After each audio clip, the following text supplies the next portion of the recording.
Okay, good morning everyone. Welcome to Byju's Exam Prep IAS. This is Sham Kagod here. If there is no issue with the sound, let's start. Do let me know if the sound is correct. Give me a thumbs up, yes, right, or why yes, anything is okay. Done. Thanks a lot. Let's start.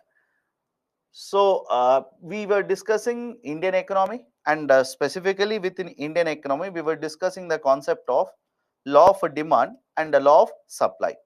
Now, before I go forward, what we have discussed, just in a nutshell, we started with the definition of economics. What is economics? We defined it. Should you by heart it? Should you take, let's say, 4 days, 5 days to by heart that definition? No, please do not worry about the definition. In simple terms, economics here is a study of behavior, study of your behavior, my behavior, government's behavior, or even company's behavior, because all of us face scarcity. Because there is a scarcity, we face a scarcity. Scarcity means what? The resources that we have are limited. I hope remember the term resources. The resources we have are limited, but we want to achieve, we want to produce, we want to purchase, etc., etc., so many things. How do we allocate these resources, right? How do we basically allocate these resources? That is basically the idea of economics. Then economics is divided into two parts, micro and macro. Macro means everything in summation, the total aggregates in the economy, whereas micro means study of individual units.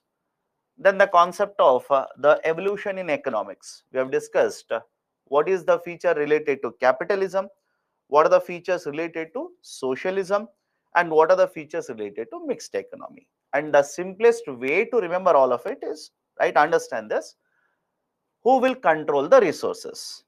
I hope remember that term. Who will control the resources, right? Because the one who will control the resources will decide what to be produced, how much to be produced, where to be sold, at what prices to be sold. In case of capitalism, private sector. In case of socialism, government, that is a public sector. And in case of mixed economy, it's basically a mixture of both private sector as well as the government. Right after the concept of the evolution, we have discussed the idea of the law of demand and the law of supply. Or before that, we discussed the idea of opportunity cost as well. Opportunity cost simply means what? The cost of the best next alternative. Simple. Because you have two options, you will choose one, you will ignore the other, you will forego the other.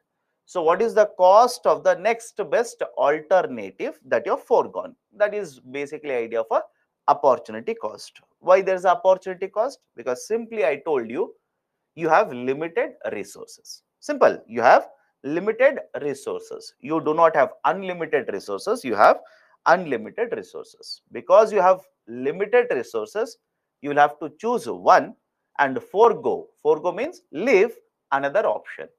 And what is the cost of the foregone option or the next best alternative? That is basically the concept of opportunity cost. Opportunity cost can be negative, opportunity cost can be positive. Remember those concepts. And then we started with the concept of law of demand and law of supply. What is law of demand? Law of demand states that if nothing else changes in the economy, and when I say nothing else, there's a term called as ceteris paribus. I hope remember this. Again, is it relevant for UPSC? Absolutely no. It's a term very famous in economics. Just have a glance. Ceteris paribus simply means if everything else remains unchanged. So in the context of law of demand, if nothing else changes, everything remains unchanged, and the price changes, then the demand will also change. That is, the price and demand are inversely related. Price goes up, demand will go down, and price goes down, demand goes up. That is the basic idea of a law of demand. Why does it happen? Simple. People will start substituting the products. I hope remember this. People will start substituting the products. If price of tea goes up, I will shift from tea to coffee. It simply means I've substituted tea with coffee. So substitution is done by the people, and that is the precise reason why the demand will go down. And the other reason is we generally go for or we generally have lower purchasing power now, because at the same amount of money, I'll not be able to purchase same quantity, I'll be able to purchase lower quantity. So because of the change in the purchasing power, because of basically the substitution, etc., people will reduce their demand. So that is law of demand. And what is law of supply? If prices will go up, the supply will also go up, and if prices will go down, the supply will also go down. And it is very logical, because you are the seller here, because you are basically wanting to earn lot of profit. Obviously, when the prices will go up, you will earn more profit, so you will supply more. When the prices will go down, you will earn lesser profit, you will supply less. So this is the gist of what we have discussed in the last class. Let's continue. Two more concepts related to supply and demand curve. One is called as a movement along the curve, and second one is called as shift of the curve. Okay, understand both of them very carefully. One is called as shift of the curve, second one is referred to as movement along the curve. Let me start with the second one here. Let me start with the second one, shift of the curve. Always remember this, shift of the curve will happen whenever there is a change in any other factor, parameter or factor other than price. I'll explain to you. And for civil services, should you know, right, how to draw the curves or line, etc., please don't worry. When I say this, trust me when I say this. Do not worry, you will not be asked to draw the curves. You will not be asked to draw the graph in GS paper. Do not worry about it. Follow the concept. So if you remember last class, I told you the demand in the market can change, or even for that matter, supply.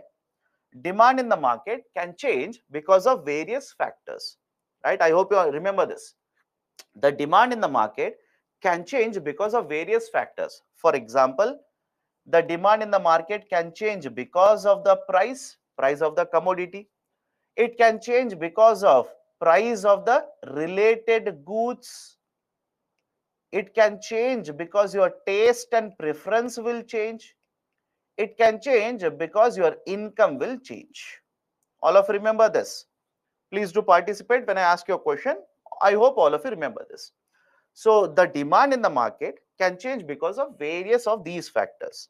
And if you remember, law of demand takes into consideration only the price. Only the price will be considered, nothing else, because we are assuming everything else remains same, unchanged. Now follow this very carefully. Whenever the price of the product changes, price of the commodity changes, it will lead to movement along the curve. Right? Whenever the price of the product changes, it will lead to movement along the curve. And whenever any other factor changes, such as price of the related goods, the taste and preference of the consumer, the income of the consumer, etc., you will not observe movement, rather you will observe there is a shift in the curve. There is a shift in the curve. Now, what do you mean by shift in the curve? Let me ask you a very simple question. Imagine the line is here, any line, don't worry about demand, etc. Simple. Imagine the line is here, but this line will shift to right like this. Can I say that line has shifted to the right? Let me know if you disagree. The original line is, let's say I'll number them 1. For whatever reason, the line is drawn, or another, or let's say not another line, the line has moved like this. Can I call this as a shift? Right? Original line has got shifted, and shifted to what? It has shifted to right. And it can also shift which side? It can also shift in this side, and I'll call this as a left shift, or the line has shifted to the left. So understand the logic here, right? Understand the logic here. The line can shift either to the right or left. I'll tell you why they will shift. Have patience. Always have patience. Some of you are trying to teach me, so have patience. So there are situations where the line will either shift to the right or the line will shift to the left. Sir, will it happen only for the demand curve? Absolutely no. It will happen to the demand curve as well as supply curve. But what is most important? What should you remember? Point number one. Whenever the price of the product means, imagine you are talking about this bottle. Whenever price of this bottle changes, you will not observe a shift, you will observe movement. I've not yet gone to the movement. And second point, whenever you observe any other factor changing except price, that is, price of its substitute will change, price of its complement will change, your income changes, your taste and preference changes, etc. In such cases, you will not observe movement, but you will observe a shift in the curve. Now, this shift can happen either to the right or to the left. Now, coming to the point, I'll come back to this, don't worry. Coming to the point, sir, why do we observe the shift here? Simple. Let's say hypothetically, your income is 100 rupees. Just take simple numbers. Let's say hypothetically, your income is 100 rupees. Now, this bottle will cost you, let's say 20 rupees per unit. Is it okay? Right? One, your income is 100. The cost of the bottle is 20 rupees per unit. Now, how many bottles can you purchase? Simple. How many bottles can you purchase? You'll be able to purchase 5 bottles. Done? Now, imagine your income will change from 100 rupees to, let's say, 120 rupees. Your income will change from 100 rupees to 120 rupees. The price of the bottle remains the same. Follow this. The price of the bottle is not changing. It remains the same. But now, at 20 rupees per unit, how many bottles will you be able to purchase? You'll be able to purchase 6 bottles. Right? Is the logic okay? You'll be able to purchase 6 bottles. So the price of the product is not changing, but how much will you be able to purchase? That quantity is changing. Can I take vice versa? Opposite. Of course, yes. Rather than 100 rupees, what if your income will fall to 80 rupees now? What if your income comes down to 80 rupees? So at 20 rupees, now you will not be able to purchase 5. You will be able to purchase only 4 bottles. Now, is the logic okay here? What is the logic I'm trying to explain here? Price remains the same, but your income is changing. And when your income changes at the same price, either you will be able to purchase more of it or lesser of it. Now, let's take a very simple example. Imagine you are here. Imagine you are here. Right? Let's say this is 5 units. This is 5 units. I'll write it again. This is 5 units. Okay. And the price of the bottle is, let's say, 20 rupees. This is 20. This is 5. So obviously, you are at this point. You are at this point on the graph, or basically on the curve. Now, what if your income goes up? It changes from 100 rupees to 120 rupees. In such cases, at same 20 rupees, you will not purchase 5 now. You will basically purchase, let's say, 6 units. So when you will purchase 6 units, do you think the graph will remain at the same point? Just think of it. When you will purchase 6 units, do you think the graph, imagine this is the original graph or original curve. Do you think the original graph will remain at the same position? Of course, no. Right? The point will shift. This point will shift. And that's the reason, if you remember in the last class, I told you, please remember how these lines are drawn. The line is nothing but connection, or basically it is a joining of all the points like this. So when at 20 rupees, now you will purchase 6 bottles, the point will shift to the right. And when the point will shift to the right, all these other points will of course shift to the right. And as a result of this shift to the right, what you will observe? The whole curve or the whole line of the demand will also shift to the right. Any difficulty here? Any difficulty? Please do let me know. It's a very basic idea, because the price does not change, and right? Your income changes, what will happen? At the same price, now you will be able to purchase more. As a result of this, this point which was earlier on the curve now will shift. Can the vice versa happen? Can the opposite happen? Of course, yes. Rather than 100 rupees, what if your income will fall down to 80 rupees? Now at 80 rupees, you will be able to purchase only 4 units. Now the curve or the line will shift to the left, right? So the line or the curve can shift to the right and can shift to the left. But please get this idea tattooed in your mind. Is it okay? Please remember this particular point. Price is not changing. This is very, very important. Price is not changing. Something else is changing. For example, your income changes. Your taste and preference changes. Sir, how if my taste changes, the curve will shift? Simple. Imagine now you are interested not in buying of this product. You are interested in buying of some other product. So price of the product remains the same, 20. But rather than purchasing 5 units, you will reduce your consumption to 4 units, right? Or you want to purchase more and more of the same bottle because you are interested in consumption of that product. So whenever income, right, or let's say the taste and preference or the price of the related goods, etc., changes, what you will observe is the curve will shift to either to the right or to the left. This is very important. Now, some of you are telling me, sir, but in the table it is changing, etc. Please understand, this is called as a demand table or demand schedule. I'll be very specific because I know some of you are from economics background, you will start correcting me. This is called as a demand schedule. What is this idea of a demand schedule? And should you remember this for civil services? Absolutely no. The idea of a demand schedule is that at different prices, how much is the demand for the product will be calculated. Is it okay?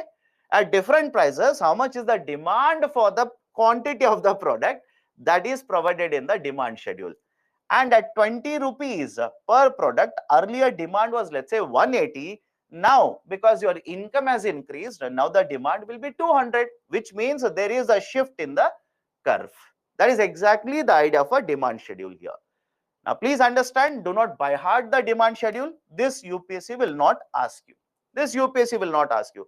Just to give you an idea, that is, the prices will remain same. At 20 rupees, the demand will change. At 30 rupees, the demand will change. At 40 rupees, the demand will change. I've given the demand schedule here. Okay, right? This is a basic idea of a shift in the curve. Is the curve a straight line or a curved line? I've answered this in the last session also. Generally, whenever you talk about a very long term curve, you generally draw a straight line. But can the curve be actually a curved line? Can the demand curve be represented like this as well? Absolutely yes. Nothing wrong with that. It can be represented in a concave curve like this also. But generally, we are looking at a very, very longer duration. So you will generally have a straight line in the curve, right? If you draw a curved line, is it wrong in a demand curve? Absolutely no. Nothing is wrong. Done. So this is the discussion related to concept of shift of the curve. Any difficulty, please do let me know. Second one, there is the idea of a movement along the curve. Okay, there is this idea of the movement along the curve. What is this movement along the curve? Let me explain. Let me go back to the same, right, the demand curve. And let's say you are at this position, that is the price of the product is 40 rupees and the demand for the commodities is 140 units. Sir, should I learn demand schedule? No, please do not learn about demand schedule. When I say this, listen to me. Do not learn demand schedule. It is not relevant for civil services. That is the reason I said do not by heart it. But even then you are asking me, sir, should I learn demand schedule? Okay. Now, come back to this. Imagine you are at 40 rupees and the demand for the product in the market is how much? 140 units. I'll take a simple idea here. Imagine you are at this position. You are at point L. What is this point L? What does the point L represent? Point L represents the quantity of 140 units and the price of 40 rupees per unit. Done. right? So 40 rupees per unit and quantity demand is 140 units. So this is point one. Point number two. Now you tell me, simple question. You tell me, if the price of the product changes from 40 rupees to 50 rupees, what do you think will happen to demand? Again, you do not have to be an expert in this. You do not have to have a PhD also. Price goes up from 40 rupees to 50 rupees, price goes up. What should happen to the demand? The demand will go down. All of you will agree? The demand should go down. And I have given a simple number here. Imagine the price goes up from 40 rupees to 50 rupees. The demand will go down from 140 to 120 units. Now, please have a look at it. Where the point, that is 50 rupees and 120 units, where does the point fall? I hope you understand. Where does this point fall in the line? Is it falling in the line or right off the line, out of the line? Where does it fall? When you plot it, you will realize that you are basically shifting from one point on the line. I repeat, you are basically shifting from position L to position M, and this point M again will fall on the line. Any difficulty? Again, I'll repeat it. It's a very simple idea. The line is already there. You are at point L. And now, when the prices will change, you will try to find where does the point fall. Where is this new position actually coming on? And you will realize that you are basically shifting from position L or point L to point M. Can I say, look at the picture, can I say point M is again on the line? Can I say the point M is again on the line? And what is happening here? Are you going out of the line? Is the line shifting? Is the point basically moving? I hope you understand this. Is the line shifting here? No. The curve is neither shifting to the right nor shifting to the left. What is happening is the new point that you have basically plotted now, or the new point that you are looking at now, is again falling on the line itself. And because you are just shifting from this point to this point, again, rather than using the term shifting because you will get confused, because the point is simply moving on the line, I will refer to this as movement along the demand curve. Is the logic okay? It is referred to as movement along the demand curve. Can there be vice versa? Of course, yes. Imagine the price will go down. Imagine, right, the price will go down, right? That is from 40 rupees to 30 rupees.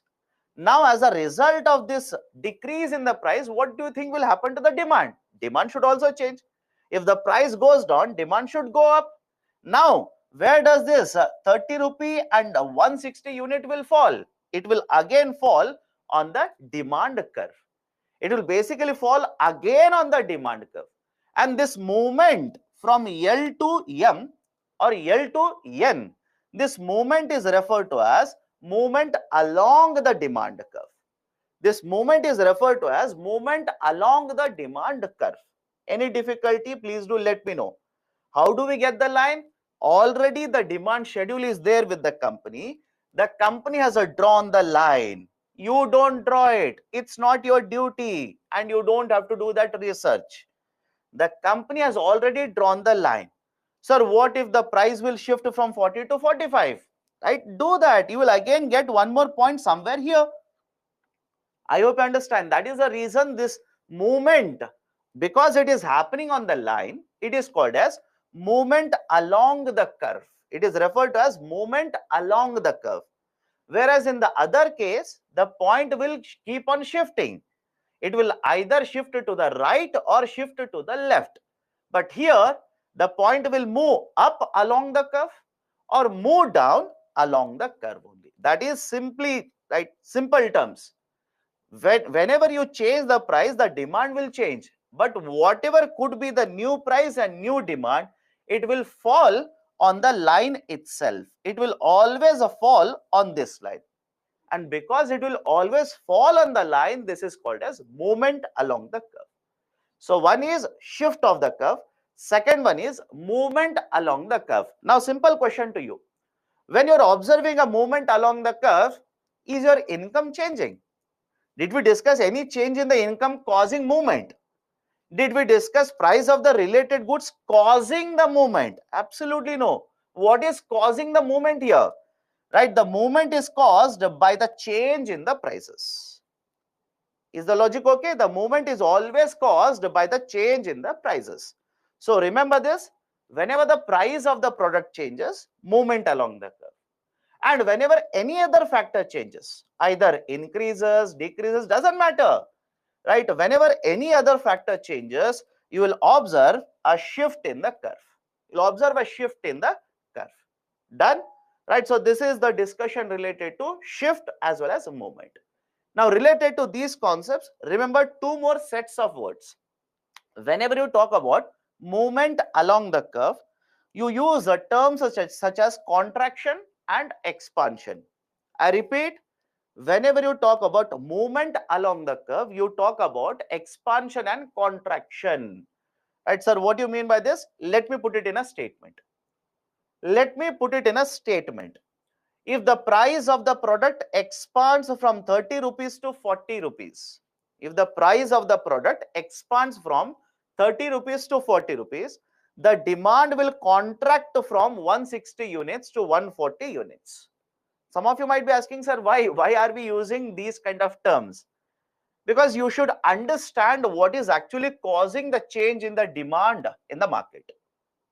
I hope you understand this. You should be able to understand what is actually causing the change in the demand in the market. Is it the price? Is it the income? What is actually causing it? So whenever you come across a term, this has expanded, this has contracted, etc., it is always in the context of price. Whereas when you talk about shift of the curve, whenever you talk about shift of the curve, you will use the term increase and decrease. You will use the term increase and decrease. For example, in this table that I've used here, if the price of the product remains the same, but your income changes from or increases from 100 rupees to 120 rupees, then your demand will increase. And if your income decreases from 100 rupees to 80 rupees, then the demand will decrease. Is it okay? Right. So this is the basic idea of the increase, decrease, contraction, expansion, movement, and shift. Right. And again, you don't have to do a lot of studies. It's simple. It's simple. Why? Sir, how do I remember it? It's very, very difficult for me. How do I remember it? All of you, at least can you remember, along the y-axis, you will write price. This is a simple trick. This is a very simple trick. Along the y-axis, you will write price, but you will have to remember your coordinate geometry. Along x-axis, you will write quantity.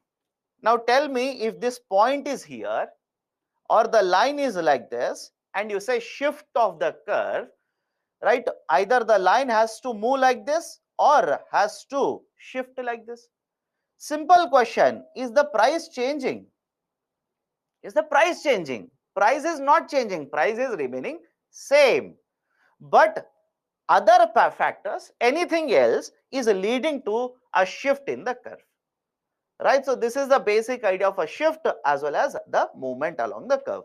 What kind of questions can be asked? We'll understand. Don't worry. Let me finish the chapter. I'll show you previous year questions. Okay. Now, let's start. One more classification of goods. These are certain important classifications. Understand it. We'll go one by one. First classification is based on the income. First classification is based on income. In fact, in the first class, I told you there's a good called as a Giffen good and a Veblen good. Giffen and Veblen. Let's try and understand all those concepts now. First classification based on income, normal and inferior goods. Now, what is a normal good? Whenever income of the person changes, please understand this, it is based on income. Whenever income of the person changes, as a result of this change in the income, the demand for certain commodities in the market will also change. With the change in the income, demand will also change. But please understand, whenever the demand and income are directly proportional like this, are directly related like this, these are called as normal goods. these are referred to as normal goods. And whenever income and demand are inversely related, these are called as inferior goods. Any difficulty in understanding directly related and inversely related? Directly means if the income goes up, the demand also goes up. Simple, directly related. And if income goes down, demand also goes down. Repeat. That's what I'm doing, my dear. Understand this. Whenever the income and demand are directly related, these are referred to as normal goods. What do you mean by directly related? Income goes up, demand goes up. Income goes down, demand also goes down. Any difficulty in understanding the term directly related? Any difficulty? Second, whenever income and demand are inversely related. Inversely related means what? Income goes up, demand goes down, and income goes down, demand goes up. This is inversely related. So when directly related, normal goods. When inversely related, inferior goods. What are the examples? Have a look at this. Imagine all of us, understand this carefully. Imagine all of us start earning more and more income. Simple, right? It's simple to understand. Imagine all of us start earning more and more income. Don't you think the demand for cars will increase in the market? Let me know if you disagree. Don't you think the demand for TVs, ACs, refrigerators, etc. will start increasing in the market? So what is happening here? What is happening here? With the rise in the income, with the increase in the income, demand for these commodities is also increasing. Directly related, can I call this as normal goods? Can I call this as normal goods? And sir, what happens if the income falls? Of course, yes, apply your logic. During the pandemic, that is, let's say in 2020, 21, 22, etc., when people were losing their jobs, means what? Their incomes were going down. When incomes went down, do you think people will start purchasing more of cars? Just think of it, right? Apply your basic understanding, you will realize it. When people are losing jobs, they'll start purchasing more and more ACs. Of course, no. So when the income goes up, the demand for these commodities also goes up. And when income goes down, demand also goes down. So whenever this kind of a direct correlation you find, this is called as a normal good. And examples I've written here. Now there is one more statement. I'll cover this. I'll just cover this. Don't worry. I'll cover this. The idea of a income elasticity. I'll cover it. Just give me some time. I'll cover it. Today's class only. So any problem with the normal goods? Next one is inferior goods. Inferior goods are those set of goods where with the change in the income, demand changes but in opposite direction. Opposite direction, not in the same direction. Opposite direction. What is this opposite direction? Imagine people will start losing jobs. Okay, people will start losing jobs. Right? People are removed from the companies, etc., etc. Now, simple question: when people will start losing jobs, don't you think because they do not have sufficient money now, or they will not be earning salaries monthly, they will stop consuming certain goods and they'll start consuming certain goods? Just apply common sense. If a person will lose the job, will he keep on purchasing, let's say, costly products? Does he continue to consume costly products? Of course, no. In such cases, they will start consuming certain type of goods. So when the income is going down, demand is going up. When the income is going down, demand is going up. And when income goes up, demand will go down. Right? Any example of this? Public transportation. Public transportation and some of the cereals such as jowar and bajra. Jowar and bajra, right? Some of the very, very right inferior products. Now have a look at this. Imagine your salary goes up. from 1 lakh rupees to 2 lakh, 2 lakh rupees to 4 lakh, etc., etc. Will you purchase your new car? Will you purchase a car or not? Of course, yes. You will shift from a public transportation. That is, until now you are traveling in a metro, you are traveling in a public bus, etc. Now, rather than using metro because you have sufficient money, your income has gone up, will you not start using a car? Now, if you are going to use the car, don't you think the demand for the public transportation automatically will go down? Any difficulty in this? Please do let me know. And the same person, imagine, will lose the job. Income will go down. Now, will they continue to consume car? Of course, no. They are worried about their future. They are worried about, let's say, what will happen in the next month, etc. So, as a result of this, they will simply shift to public transportation. Again, I'll repeat it. Right? Some of you are worried. Right? Some of you are worried. Understand the example, my dear. Don't start typing. Understand what I'm saying. Point number one, income and demand are negatively related. Negatively related means what? Right? Income goes up, demand goes down. And income goes down, demand goes up. At least is this okay with you? Right? I'm explaining and you're typing. Right? Understand it. First, income and demand will move in opposite direction. I am saying if you start earning more salary, you will not travel by bus. You will purchase a car. Now, if you purchase a car, what will happen to the demand for public transportation? The demand for public transportation automatically will go down. Is it not the same relation that I'm talking here? Is it not the same relation? Income has gone up, demand for public transportation has gone down. Public transportation is an inferior good. Sir, what will happen if I apply the opposite of this? Simple, you will lose the job. Again, just a hypothetical situation. You will lose job. Your income has gone down. Will you keep on traveling by car? Some of you will say, yes, sir, I will do that. From where will you have money? Right? From where do you get the money? Your income has stopped. So what will you do? Your income has gone down. Now again, you will jump back to the public transportation. So what has happened to the demand for public transportation? Again has gone up. So income and demand are inversely related. Rather than using the term inversely related, they can also say negatively related. Any problem in understanding the term negative relation? Let me know. Any problem in understanding the term negative relation? Negative means, right, opposite movement. Positive means movement in the same direction. Right? So in case of normal goods, positively related or directly related. In case of inferior goods, inversely related or negatively related. Right? Cereals are nothing but food grains. Cereals are nothing but food grains. Imagine you start earning 1 lakh rupees, 2 lakh rupees, 4 lakh rupees per month. You will start consuming more and more of basmati rice. You will start consuming more and more of wheat, etc. Not jowar and bajra. Right? That is basically the idea for inferior goods.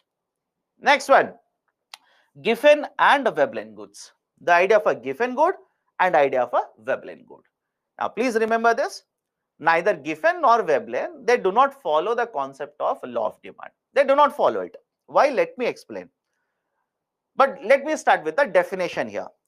Have patience. Listen to what I say first. Listen to what I say first. Giffen and Veblen, in both the cases, you will see that price and demand are directly related.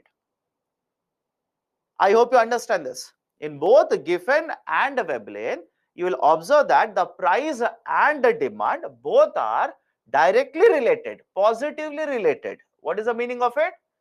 Price goes up, demand goes up.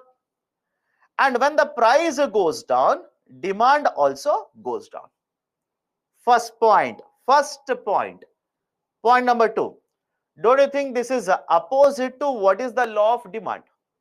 Is it okay? This is opposite to what does the law of demand state?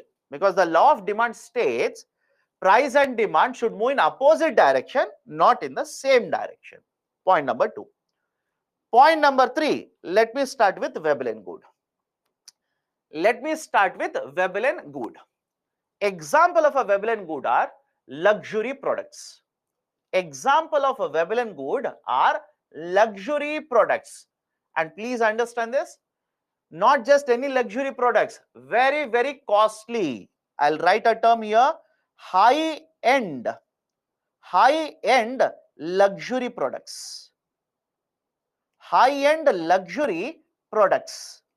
Sir, any example of a high-end luxury products? High-end luxury products such as very, very costly real estate land, right? Very high quality diamond, very high quality jewelry, super luxury cars, yacht, etc. I hope you understand, not just the one which are purchased by the rich, but the ones which are purchased by very, very ultra rich people. Ultra rich people, right? All of these products which we can think of purchasing, but we do not have sufficient resources to purchase it. So have a look at this. High-end luxury products, real estate, not just any real estate, high-end real estate, right? Very, very costly real estate. Diamonds, very, very high carat diamonds, etc. Or luxury cars, Rolls Royce, etc. Now, what is this idea of a Veblen good? Understand this carefully. In the context of Veblen goods, because these are very, very costly products and these will not be purchased by everybody in the market, there is a very limited number of buyers who will continue to demand them more when the prices will go up. I will repeat the statement. I will repeat the statement. Again, focus on Veblen. Right? I don't understand why do you not listen to me? Did I start discussing Giffen? Did I start discussing Giffen? I said, have patience, I'll discuss Giffen. And I clearly stated, let me start with Veblen. But even then, sir, example of Giffen. Sir, example of, right, Giffen. What is Giffen? Focus on what I'm discussing, my dear. Veblen, high-end luxury products. Why the demand is positively related to the price here? Simple. These are very, very costly products. Not everyone will have resources to purchase them. Very few people in the market will have, right, the money to purchase it. But why the demand will go up with the change in the price? Simple. When the price of a luxury car will go up, people who have money want to display it. I hope you understand this. Those people who have money, they want to show to the rest of the world that they have lot of money. Now imagine you have, let's say, thousands of crores of rupees. Imagine in your bank account, thousands of crores of rupees is there. And I'll tell you, this particular bottle has been made with a diamond. It has been, right, made with the diamond. It has been made here and here, etc., etc. Price of the bottle is 1 crore rupees. The 1 crore rupees is not at all a matter for you. I hope you understand. It's not at all a matter because you have thousands of crores of rupees lying around like this. So what will happen to the demand for such bottles? The demand for these bottles will automatically go up. Does it make sense or not? Let me know. Does it make sense to you or not? They will purchase it because they know that people in the market, everybody will not be able to have that money. I have it and I can afford it. So higher the price, I will purchase and I'll showcase it. How many of you seen very, very super luxurious cars running in India? They will give a very, very small amount of mileage. But do you think the owner of the car is worried about mileage there? Right? So that is the basic idea for Veblen good. And some of you will ask, sir, why is that when the price will go down, the demand will go down? Because now they are not worried about such products. Right? If the prices will start dropping, they'll simply say, array, this is cheap then. Earlier it was 1.2 crore. It was 3.5 crore rupees. Now the prices have come down. It is not very, right, let's say, very luxurious. So I will reduce the demand. So that is the basic idea for Veblen good. Now come to the first point, Giffen good. Focus on the discussion first. Focus on the discussion first. Giffen goods are purchased and consumed by very poor people. These are purchased and consumed by very, very poor people. Very poor people. Now don't ask me what is the difference between Giffen and Veblen. Here itself you should understand it. right? One is a very luxurious product and the second one purchased by very, very poor houses. Now, first point, that is the first point. These are consumed and purchased and consumed by very poor households. Second point, whenever the prices of the given goods will go up, the demand will also go up. Sir, how? How is that possible? You are saying it's a poor house, and second, you are saying when the price will go up, the demand will also go up. How is that possible? Let me give you a very, very simple example. Follow the explanation. Imagine here is a person, and the person is purchasing, let's say, rice. The person is also purchasing dal. Now, because the person is very poor, don't you think the kind of rice the person is actually purchasing is the lowest quality in the market? Is the logic okay? Right? Because the person is very poor already, the kind of rice that he is able to or she is able to purchase, it's already very, very inferior product. Very, very poor quality. Now, let's say hypothetically, the price of rice goes up. Let's say the price of rice goes up. Now, you tell me, can the person replace the rice with another quality of rice? Is it possible? Just think of it. Is it possible that some of you will say, sir, let them substitute it? In that case, you are missing the point. The person is very, very poor first. And I said, because the person is very poor, the kind of rice that the person is already consuming, it's very, very inferior product. So can the person replace this rice with any other rice? Not possible, because the substitute is costly. Substitute already is costly. Point number two. Now can the person continue to consume more dal or same quantity of dal? Right? Some of you will simply say, sir, let them eat more dal. Possible. Think of it. Is it possible that when the price of rice has gone up, will be able to purchase more dal here? Of course, no. Forget about more dal. Forget about more dal. Will you be able to purchase same quantity of dal? That also doesn't work out. Why? Poor house. Follow that. It's a very, very poor house. So what the person will do? What the person generally does is, because they will not be able to consume the same quantity of dal, but they need some amount of food. They need a minimum amount of food just to stay alive. What they do is, despite the price of rice going up, they will purchase a little bit more of rice. Is it okay or not? Right? I'll tell you why they are purchasing more rice. Follow this carefully. Because they are not able to purchase the same quantity of dal, or even more dal is not feasible now. Money is not there. So what they will do? Yes, the price of rice has gone up, but I need some amount of rice to stay alive. I need, right, some amount of rice to stay alive. My family members require rice. I cannot afford dal. So rather than purchasing more of dal, what I will do? I will purchase more of rice. Any difficulty in understanding this? Do let me know. Any difficulty? Sir, any example of a given good? Very, very inferior products. Very much inferior products. The inferior goods such as jowar and bajra, right? The inferior products, very inferior products are referred to as given good. Any difficulty in this? Explain again. I'll explain it again. Follow this. Follow this. One, this is a very poor house, which means they do not have sufficient amount of money. That should be very clear to you. Point number two, imagine they're consuming rice and dal, and the rice is obviously very inferior quality because it's a poor house.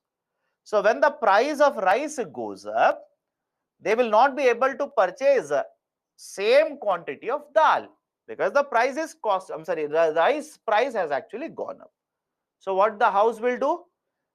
Because they require certain nourishment, right? They need to remain alive. I hope you understand this. They need to remain alive. What they do is, even though the price of rice has gone up, they will purchase more of rice, right? They will not be able to afford the same quantity of dal now. They will increase the quantity of rice, right? So the price of rice has gone up, but the demand for the rice also has gone up. So whenever the price and demand are directly proportional like this, right, that is given. That is given. Why can't they buy more dal? My dear, you tell me. It simply means you are devoid of reality. When you talk about rice and dal, which is more costly? There is a question, right? Why can't they purchase more of a dal? Between rice and dal, which is more costly? If rice cost is, let's say, 10 rupees a kg, 20 rupees a kg, dal will cost you 80, 90, 100.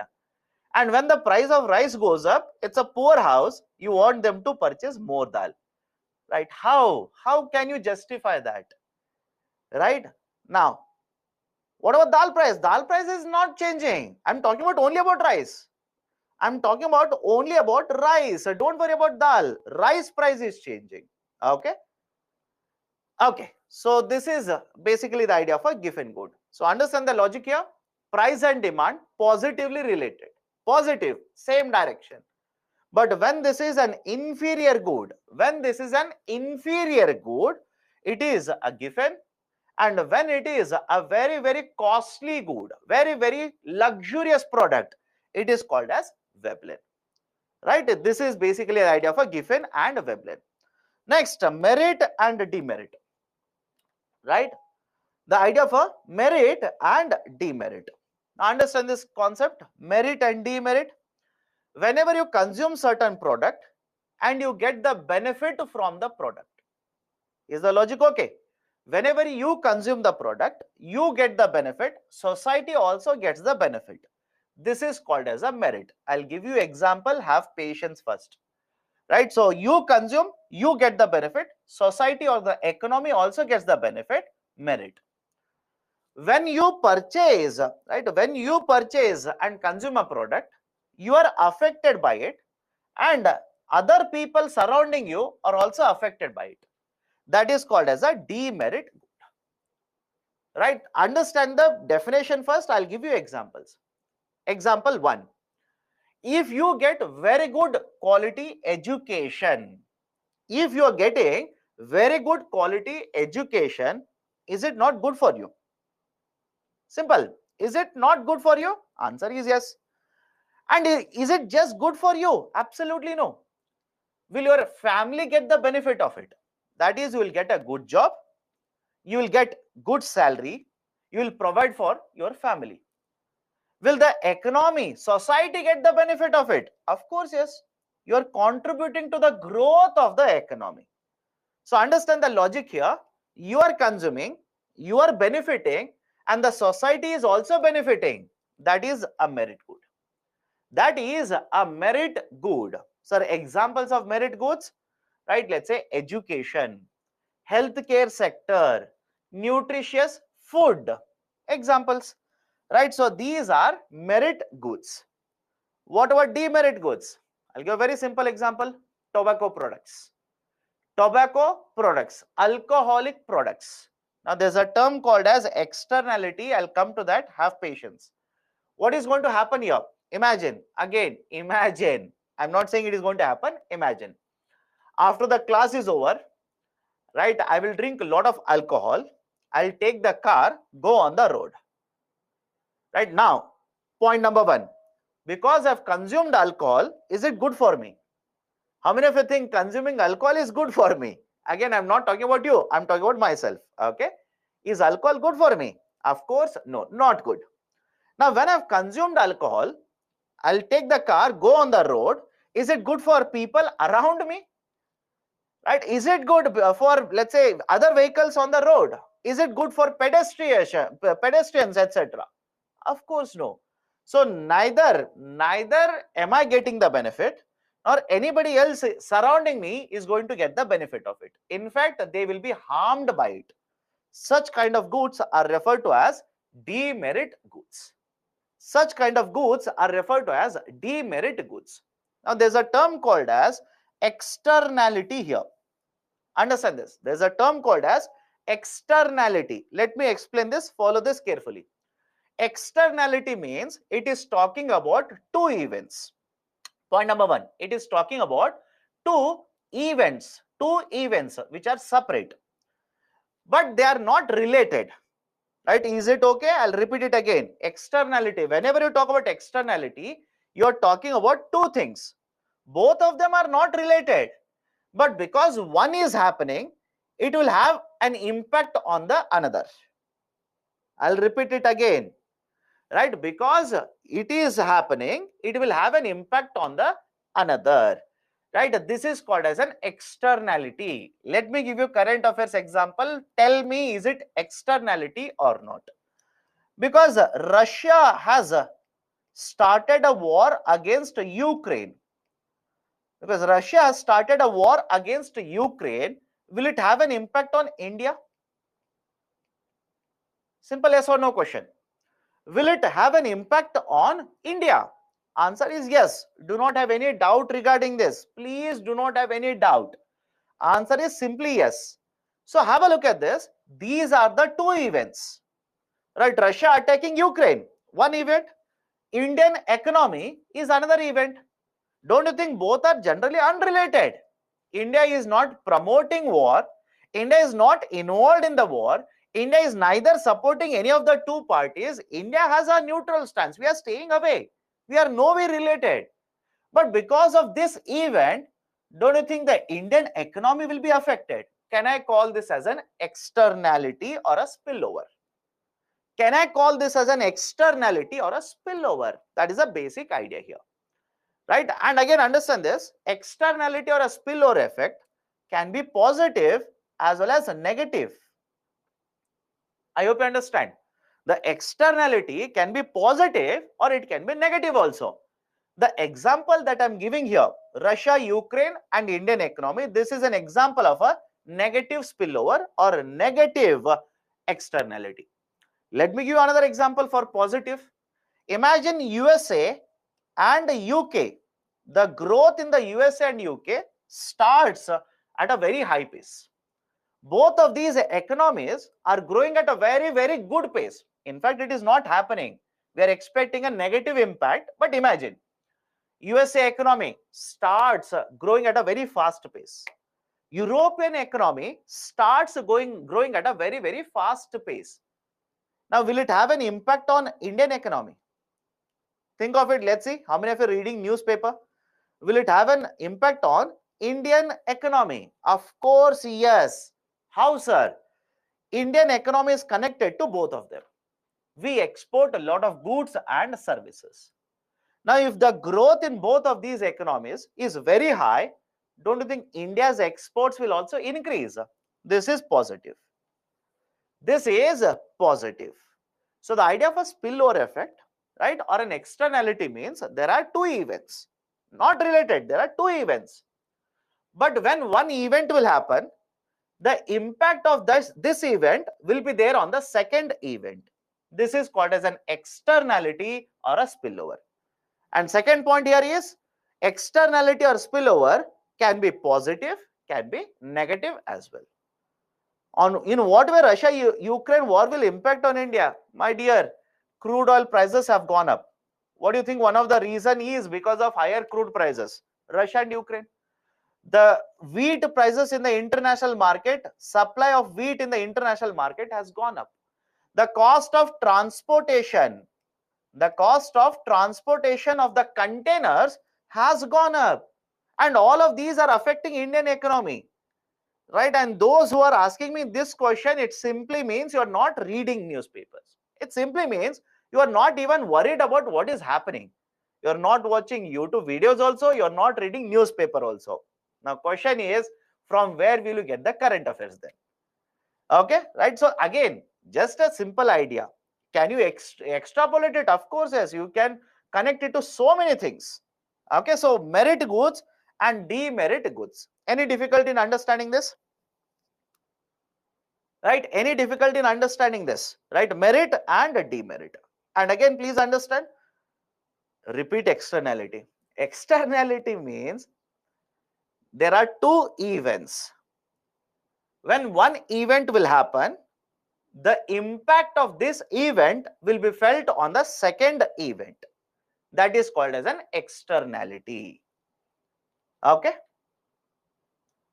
Sir, but India is buying crude from Russia. My dear, how much of the crude do you think we have bought from Russia?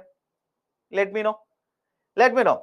How much of the crude do you think we have brought from Russia? Point one. And do you think overall trade that we're doing, it's only crude? Is it only crude? Absolutely no. Absolutely no. Fertilizer prices have increased. Crude oil prices that we are purchasing overall has increased. We have got the benefit, no doubt. From Russia, again, it's a very, very small amount of benefit. I believe around $3 billion. Around $3 billion worth of benefit we have got. But what about other crude oil? Right? What about, right, all the other imports that we have done? What about steel? What about freight transportation? Everything has gone up. Okay. Next one. Based on the producer, public good and private good. Public good and private good. Now, what is this public good and what is a private good? Let me start with a very simple example. Imagine you go to market, purchase a car. You go to the market, you pay money and you purchase a car. Who has the right to use the car? Point number one. Who has the right to use the car? Only you. Right? Only you. Second, if you do not pay the money, do you think they will give you the car? Right? If you don't pay the money for the car, do you think they will give you the car? No, they will not hand over the car to you. So point number one, whenever you talk about private goods, you need to pay money for private goods. And the term that they use is excludable. Excludable simply means if you don't pay, you can be excluded. You will not be allowed to use the product. Excludability. Second one is a rival. Imagine there are 10 cars in the market. In the market, there are 10 cars. You will go purchase one car. Now tell me how many cars are there in the market? 9 cars will be there in the market. Now can I put it in a different way? You purchasing a car has reduced the availability of cars in the market. I will repeat it again, understand this carefully.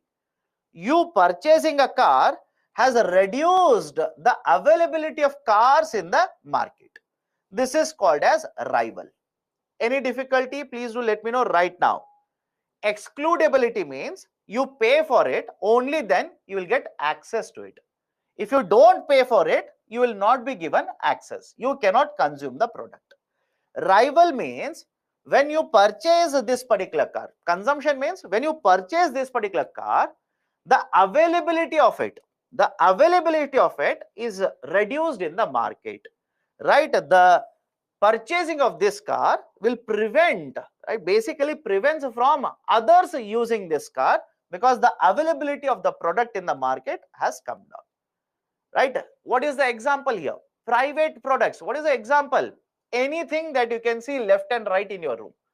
The book that you have purchased, TV, car, washing machine, fan, AC, mobile, right, or the laptop, all these are examples of private goods. All of these are examples of private goods. Second, public goods. Right? What is the meaning of public goods? These are non-excludable and non-rival. I'll give you examples, have patience. These are non-excludable. Non-excludable means what? The government which is providing them. Let's take a simple example. Imagine government is providing certain good to you. Government will provide it, either a good or a service, but doesn't charge you. If you don't pay money, government will not exclude you. Absolutely no. Non-excludable. Example of this, defense. Defense. All of us are given defense. Right? Any issue with this? All of us are given defense. Given defense means what? Our soldiers are standing at the border protecting all of us. But you think government will charge money for us? Don't say tax. Tax is not a charge. I hope you understand. Tax is your contribution. You will have to compulsorily pay taxes. That is a different. Now some of you will say, but sir, I'm giving tax. How can you justify it? Simple example. Imagine here is person A and B. A has paid tax, B has not paid a tax. Do you think government will provide defense only to A? I hope you understand now. Do you think government will provide defense, that is protection from, let's say, Chinese attack only to A? Of course, no. It will extend the defense services to both of them. I'll give you one more example. A street light. A street light, right? Imagine there is a road and in the road there is a light, street light, right? Do you think government is providing street light only for a specific consumer there? Right? Because you have paid tax, only you can walk on that road. Only you can stand below that particular light. Absolutely no. Whether you have paid the tax or not paid the tax doesn't matter. The street light, the services is available for everyone to consume. So it is non-excludable. Second, it is not rival. It is a non-rival as well. What do you mean by non-rival here? Imagine you are consuming defense services. That is, you are getting defense, right? Or you're basically using the defense services. Does it mean that it is not available for others? I hope you understand. Does it mean that it is not available for any other citizen in India? Of course, no. It is available to everyone in the Indian system. So argument is simple here. Whenever you talk about public goods, these are non-excludable. That is, you do not have to pay.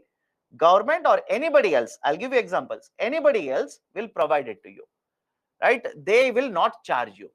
Second, these are non-rival, meaning what? You can continue to consume it.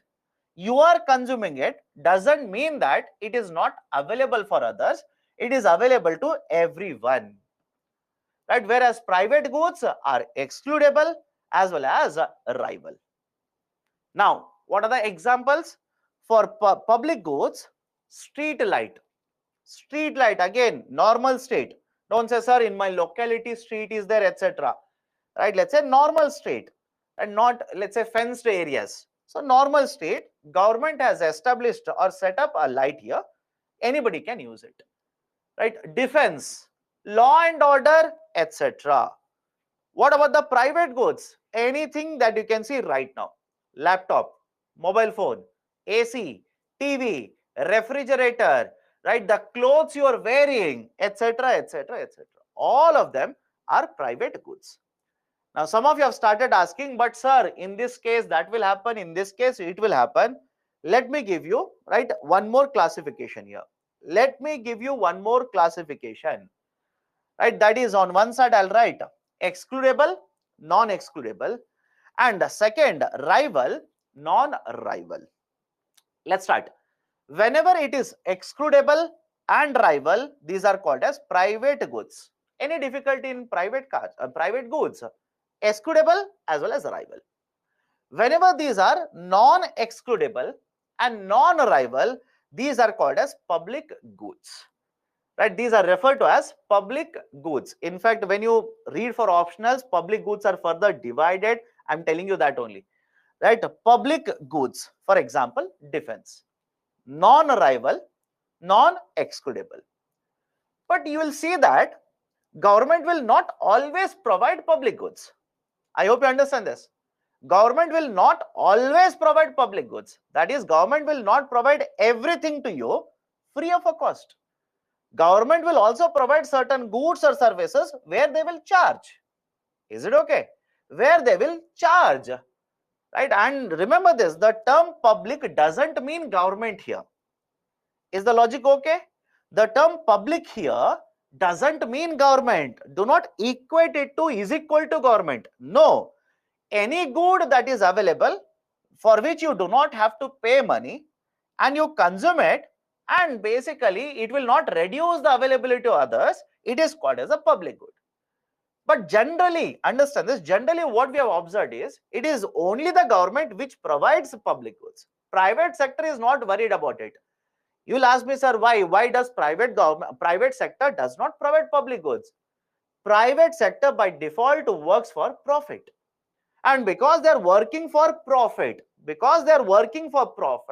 what will happen? Because the charges are not imposed here, they will not come into public goods. Now, let me focus on common goods as well as club goods. Let me focus on common goods and the club goods. What is a common good? Example, a book in the public library. A book in the public library. Underline the term public library here. Right, first and foremost, all of you have seen public libraries, the ones which are set up by the government. Now, do you have to pay money to enter into public libraries? I hope you understand. Do you need to pay money to enter into public libraries? Of course, no. Anybody can enter. You can get into the public library. I can go to the public library. Anybody can go to public library. So, can I simply say this is non-excludable? This is non-excludable. But let's say, right, you will also go to public library. I will also come to public library. There is only one newspaper or only one book. Is it okay? There is only one newspaper or only one book. You have taken the book now, or you have taken the newspaper and you have started reading the newspaper. Tell me, very simple question. Because you are holding the book, you are using the services of the book. Is it available to me now? Think of it. It's a very simple idea.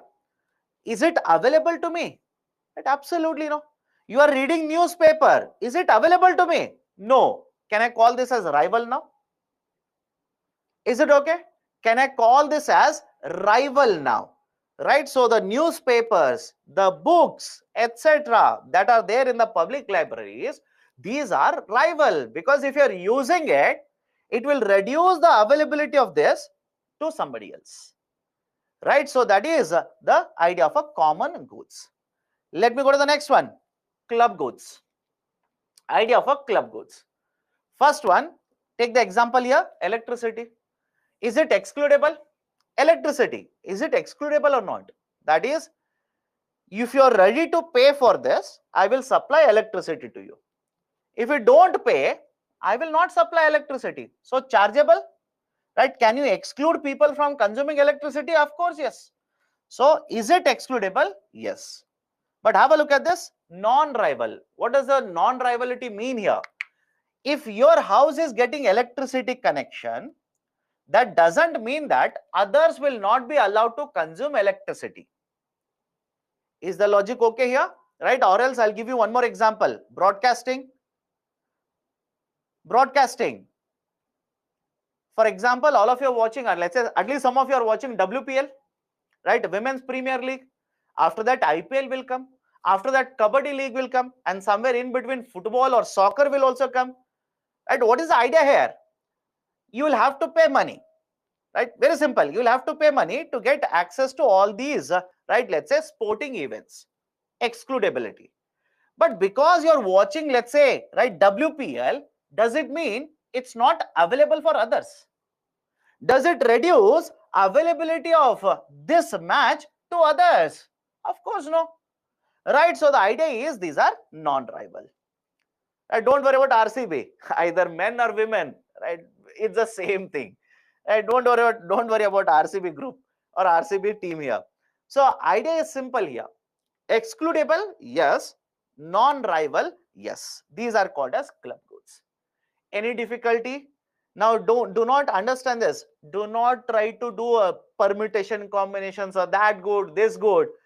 You know what is happening in each of the goods. Simple. Look at the good or a service. Do you have to pay money? If yes, put it under excludable. But if you are using it and others are also using it, right, put it under non-rival, otherwise put it under rival. Done. So this is basically the classification of good. Okay. Electricity, if I get, then others we get less. How, my dear? At the same point of time, right now you have electricity connection in your home. Do I have electricity connection in the studio? Are we consuming the electricity both at the same point of time or not? It's the same product. Electricity is the same product. Are we consuming it at the same point of time or not? And that's a basic idea. Again, don't get into all of it. Just understand the basics and go forward. but they are excludable because electricity is needed to watch the sports or ticket is needed. When did I say electricity is non-excludable? My goodness. When did I say electricity is non-excludable? Can you see the table at least? Have I written electricity under excludable or not? Basically, it means you are not listening to what I'm discussing. Excludable meaning. Excludable simply means people can be excluded. People can be left out if they don't pay for it. Simple. Okay, next one is intermediary goods and final goods. Next one is intermediary goods and final goods. Sir, I'm not talking about electricity. I'm talking about watching sports on TV. Example, my dear, I said if you want to watch a sport, you are watching. Along with you, I am also watching. I'm not talking about excludability feature here. I'm talking about rivality. What do you mean by rival? Rival means you are watching. It means I cannot watch. Can you understand it? Rival means you are watching, I cannot watch. The availability of sports viewing has gone down. Does it happen? Does it happen? You are also watching it, I am also watching it. How can you say it is rival? Okay. Next one is intermediate and final goods. Intermediate and final. Right? Intermediate simply means this. You are purchasing something to sell. Is the logic okay? Just apply this logic. You are purchasing something not for consumption. Consumption means usage. You are purchasing something to sell it in the market. Right? That product is called as intermediary product. Let me ask you a very simple question now. Let me ask you a very simple question. To manufacture this bottle, I purchased steel. Is it intermediary product? Is the logic okay? To manufacture this bottle, I purchased steel. Intermediary product? Of course, yes. I purchased plastic. Intermediary product? Again, the answer is yes. Right? So, whenever you purchase something in the market and you want to sell it, right, that is called as, or you want to sell something using it, it is called as intermediary product. Second one, final product. You will purchase something for usage, not for selling, for usage. That is basically the idea of a final product. Example, you will purchase car. Right? Tell me, you have purchased car? Of course, yes. Some will say, sir, no, sir, I have not purchased car. Have you purchased a mobile phone? You have purchased a TV, washing machine. You have purchased a biscuit, right? A cookie, soft drink, etc. For what purposes? For consumption purposes, for usage purposes, right? That is basically the concept of final goods. Is it okay? Is the logic okay here? Intermediary, you're purchasing not for usage, you want to sell it to somebody else, right? These are used as inputs. I repeat, these are used as inputs, right? A certain inputs are used, another product is purchased, and it is sold in the market. So what you have purchased is called as intermediary good. And second, a final good. Whatever you purchase, you use it for consumption, it is called as final good. Now I can see many of you are doing permutation and combination. My suggestion, stop, because a product itself cannot decide whether it is an intermediary or final. I hope you understand. I'll give you example. Have patience. A product itself, looking at it, you cannot decide whether it is an intermediary or final. It depends on who is using it, who is actually using it. For example, milk. Early morning, I'm talking about milk here. Have a look at this. If milk is purchased by you, right? If milk is purchased by you, tell me, are you purchasing milk for selling something or for consuming? I hope you understand. It's for consumption. Can I call this as a final good here? Can I refer to this as a final good? But the same milk will be purchased by, let's say, a restaurant, a hotel, A restaurant or a hotel? You tell me. Do you think the owner of the restaurant is purchasing milk for consumption, for drinking? Right? Absolutely no. They will purchase it, they will produce something, sell it to you, you will pay for it. Can I call the same milk as an intermediary here? As an intermediary. So that's a reason, whatever you're doing, stop it. You're simply wasting your time. Why? A product itself cannot determine whether it is a final or intermediary. Where it is used, that will determine whether it is a final or intermediary. Done? So intermediary good and final good. Next one, substitute and complementary. I've discussed substitute and complementary in the first class. Do you remember it or not? I've discussed a substitute and complementary in the first class itself. Right? Substitute means what? Set of goods which are consumed individually, not combination, individually. And complementary, these are set of goods which are consumed in combination. Next is the concept of elasticity. But before that, any question? Electricity saving is done, then why that saved electricity can be shifted to other house? That why electricity is my dear, you're confused about the term excludability. First and foremost, you are confused. Understand it. Excludability means you will have to pay money. Is the logic okay? You will have to pay money. If you do not pay money, they will not give you the product. Now, electricity, is it excludable or not? Right? If you don't trust me, just ask your parents, who are every month scolding everybody in the house because the electricity bill has gone up, not down, gone up, because summer has started now. Everybody starts using ACs, fans, etc., etc. So excludability, absolutely yes. If you don't pay electricity bill, they will not give it to you. Right? Rivalry means what? You are consuming the product at the same point of time, or others are also consuming the same product or not. I hope you understand this. You are consuming the product at the same point of time. Is anybody else consuming the same product? I'll give a simple example. Public road. Look at the name itself. Public road. Now tell me, if you're traveling in a car, you have a car, you're riding the car on a public road. At the same point of time, can I also drive the car beside you? I hope you understand. It's a public road, by the way. Right? You are driving a car. Can I also bring my car and drive beside you? Of course, assuming there are two lanes. Don't say, sir, what if only one lane is there? Right? Etc. etc. What is the idea here? Is it rival? Is a public road rival product here? No, it's not rival. It's non-rival, because you are using it, I'm also using it.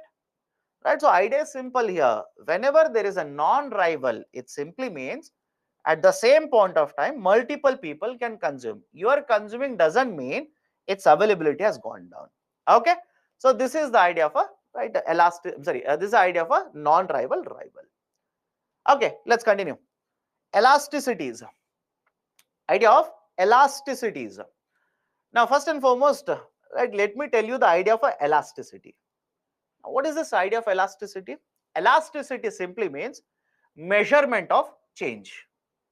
I'll repeat it, right? Follow this carefully. Elasticity means it is measuring a change. So what is the change? What is the change being measured here? Simple. Tell me, if price changes, as a result of this, demand will change or not? Of course, we have discussed certain exceptions are there. Don't apply it, right? Just understand normal, or basically a norm. If price changes, demand will change. We will measure how much is the price changing. As a result of this, how much is the demand changing? That measurement is nothing but elasticity. Let me ask you one more question. If price of tea changes, will the demand for coffee change? Simple. If the price of tea changes, will the demand for coffee change? Of course, yes. We are measuring how much is the change. Right? If income of the person changes, Will the demand in the market change? Again, answer is yes. We have discussed all of it. We have discussed all of it. We are applying it now. We are measuring that change. That is called as elasticity. Is it okay? What is elasticity? I'll define it again. Elasticity measures changes. We are measuring changes that are taking place as a result of change in one more factor. For example, if factors such as income changes, price changes, or price of the related goods changes, as a result of this, how much is the change in the demand? That measurement is called as elasticity. Now, although I'm talking in the context of demand here, please understand, we can measure the change from the demand side as well as supply side. We can measure this particular change from the demand as well as supply. So that's the reason under elasticities, there are four types. Price elasticity of a demand, income elasticity of a demand, cross elasticity of a demand, and the fourth one is price elasticity of supply. Four types are there. Let's go one by one. Let's go one by one. But before explaining this, I'll give you one example. I'll show you calculation. Do you need to by heart the calculation? Absolutely no. Do not by heart. Do not waste your time in mugging up the calculation. Not necessary. But suddenly I'll show you this calculation and the outcome, some of you will get confused. Only for that purpose, let me show you one calculation here. And again, one calculation to understand what is zero, what is negative, what is positive, more than sufficient. Not every time you require calculation. Let's say I'll show you calculation regarding price elasticity of a demand. What is price elasticity of a demand? PD is equal to, look at the formula, the change, the percentage change in the demand for good X divided by percentage change in the income of the person. I'm talking about price elasticity. Percentage change in the price of the product. Price elasticity of a demand. Let me start here. Remember the formula, right? Otherwise, I'll write it here. Percentage change in the demand divided by percentage change in the price of the product. What do you mean by that? What do you mean by percentage change here? Let me show you one calculation. Again, do not by heart it. Do not waste your time. For all the others also, similar calculations are done. Understand it here itself. Let's say here is a product. The price of the product was 10. The price has gone up to 12 rupees. Sir, is it always increasing? Can it decrease? Of course, yes. It can also fall down. Now, simple question. How much is, right? How much is the percentage change here? Can I simply say 20%? Simple, right? The percentage change, in fact, focus on this. I will use positive and negative. And I'll tell you where to use positive, where to use negative, etc., etc. I'll tell you focus. So the change that has been observed here is positive 20% or 20%. A simple question to you, if the price of the product has gone up like this, what should happen to demand? What should happen to demand? Should the demand also go up? Of course, no. I'm talking about normal goods here. Don't worry about, right, sir, what if it is a Veblen good, etc., etc. Focus normally. Okay. Demand was, let's say, 500 units. Right? The demand in the market was 500 units. Now, imagine the demand has fallen down to 450 units. Demand has fallen down. Of course, it should fall down to 450. How much is the change in the demand? Minus 10%. Minus 10%. Now, focus on the next point carefully. If you look at the formula, price elasticity of a demand, in the numerator, you are supposed to put change in the demand, percentage change, and in the denominator, you are supposed to put change in the price. But whenever you talk about price elasticity of a demand, you will not be worried about positive and negative symbols. I repeat, whenever you are talking about price elasticity of a demand, you are not concerned about positive and negative symbols. Why? Here is the argument. Simply understand this. In the price elasticity of a demand, under PAD, I am simply trying to find out if there is a change in the price, how much will be the change in the demand. Is my argument okay with all of you? right? I'll repeat it. We are trying to simply identify to what extent the demand will change. We are not worried whether the demand is going up or going down. Absolutely no. We are simply worried if I change the price by 1%, by how much percentage the demand will change. That's it. And because you're concerned about the magnitude of the change, you're concerned about the size of the change, you will ignore positive and negative symbols. Right? Remember it. Because some of you later will say, sir, but earlier you ignored positive and negative. Now you are talking about positive and negative. Right? It's very confusing. The logic is simple. In some other types, you are concerned about in what direction they will move. I hope you understand this.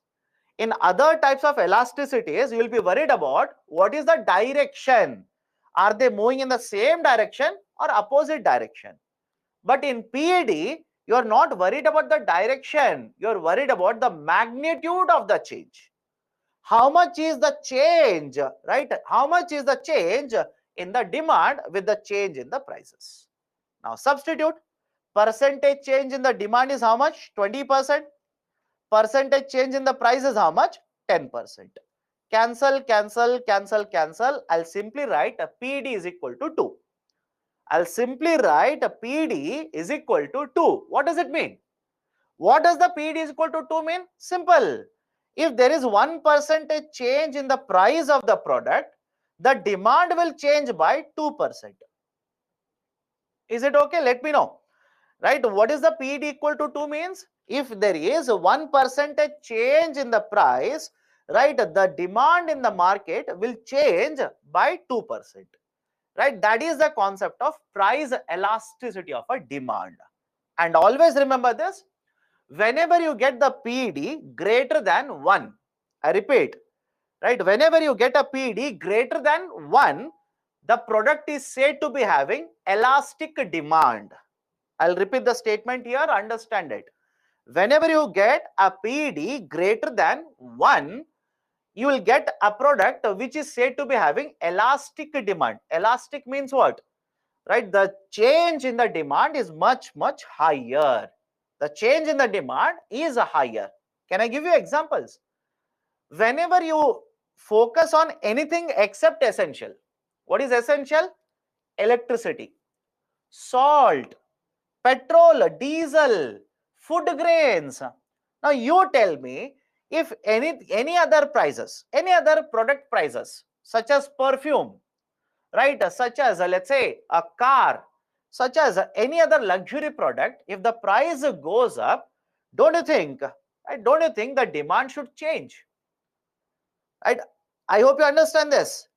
Right? I'll repeat it again. When the price of luxury products such as perfume goes up, don't you think the demand should change? The demand should change.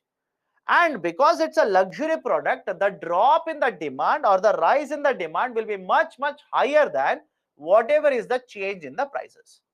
But on the other hand, focus on a product such as salt, focus on food grains, focus on vegetables, focus on, let's say, fuels, etc. These are required. These are essentials. Do you think the price of the food or vegetables goes up, let's say, by 1%? Right? The price of right, the food grains goes up by 1%. Do you think the demand will fall down by 2%? Do you think demand will fall down by 5% or 10% for that matter? Absolutely no. Right? So understand the logic here. Don't worry about calculation. There's a mistake. I'll correct it. Don't worry. Right? I'll correct it. Some of you have pointed out. I'll correct it. Don't worry. Argument is simple. Whenever the price elasticity of a demand, it is more than 1, it is said to be having, right, an elastic demand. Right? That is, the demand will change suddenly whenever there is a change in the price by even a small amount. But there are certain essential products. The prices will change, but the demand will not change by much. These are said to be having price elasticity of a demand of less than 1. That is, if the price changes by 1%, the demand is always changing, but less than 1%. The demand change is always less than 1%. Okay. So again, in terms of calculation, sir, some of you are basically telling me, sir, you have made a mistake. Yes, I'll change the calculation. Have a look at this. I'll change the calculation here.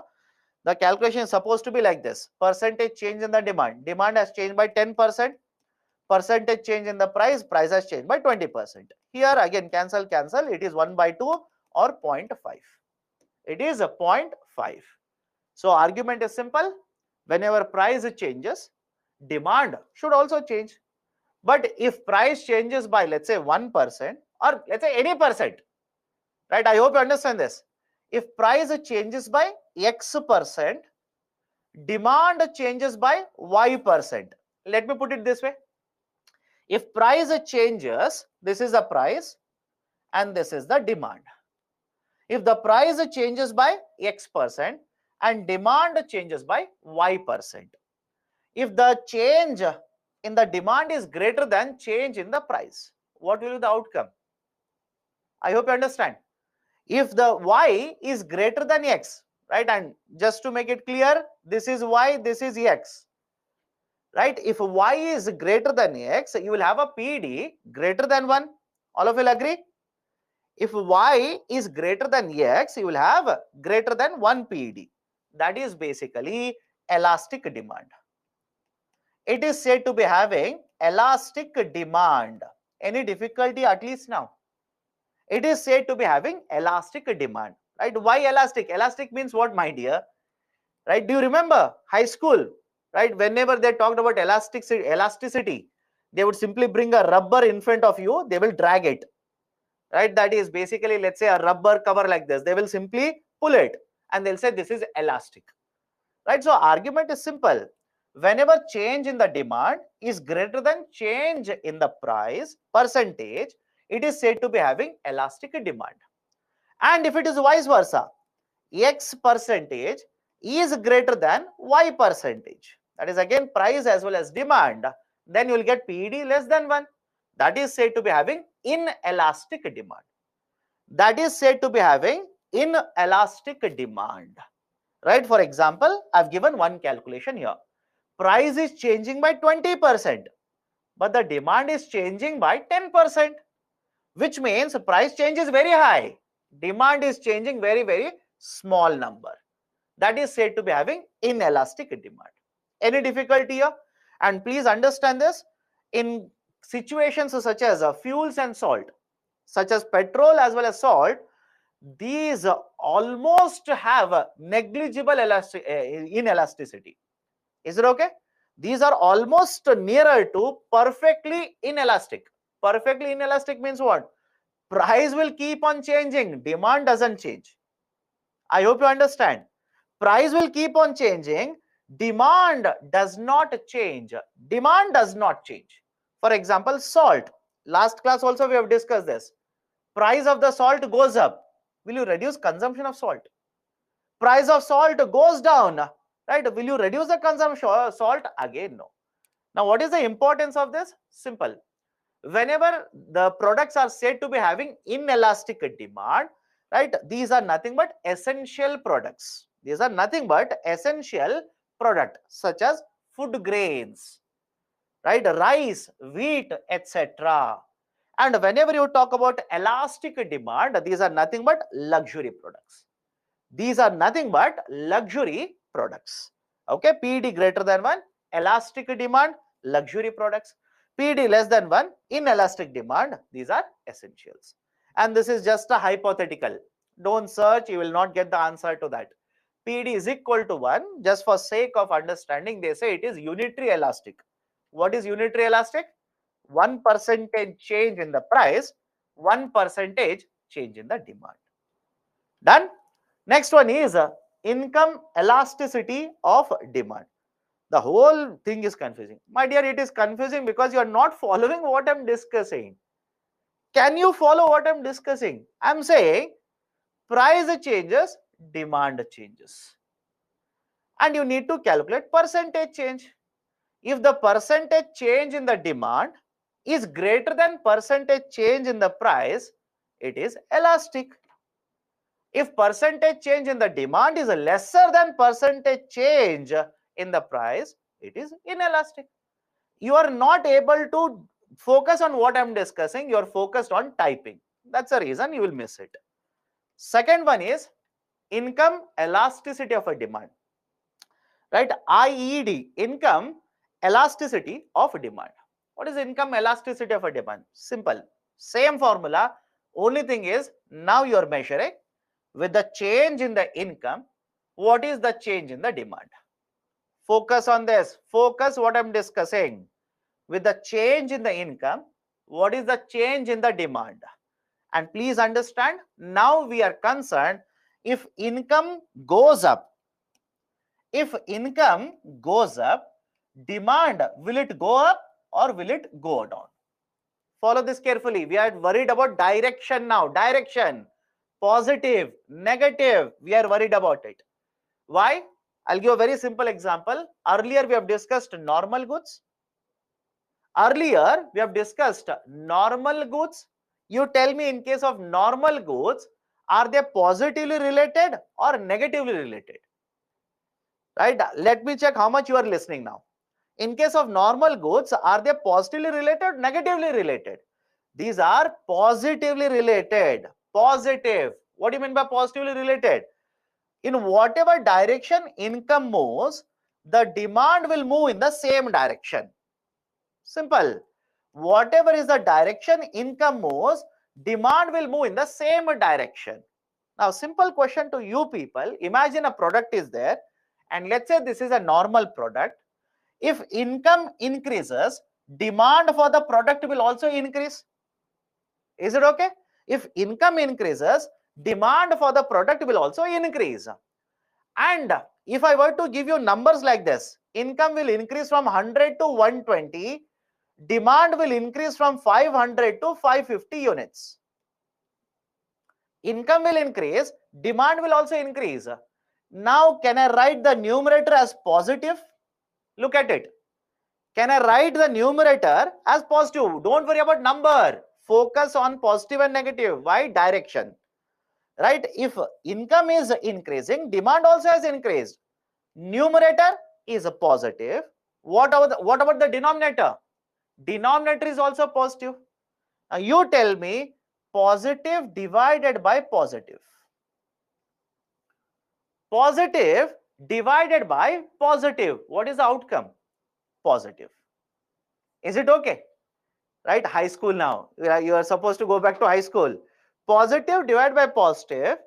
Right? Outcome is nothing but positive. Don't worry about numbers. So 10%, 20%. Don't worry. Focus on positive. Why?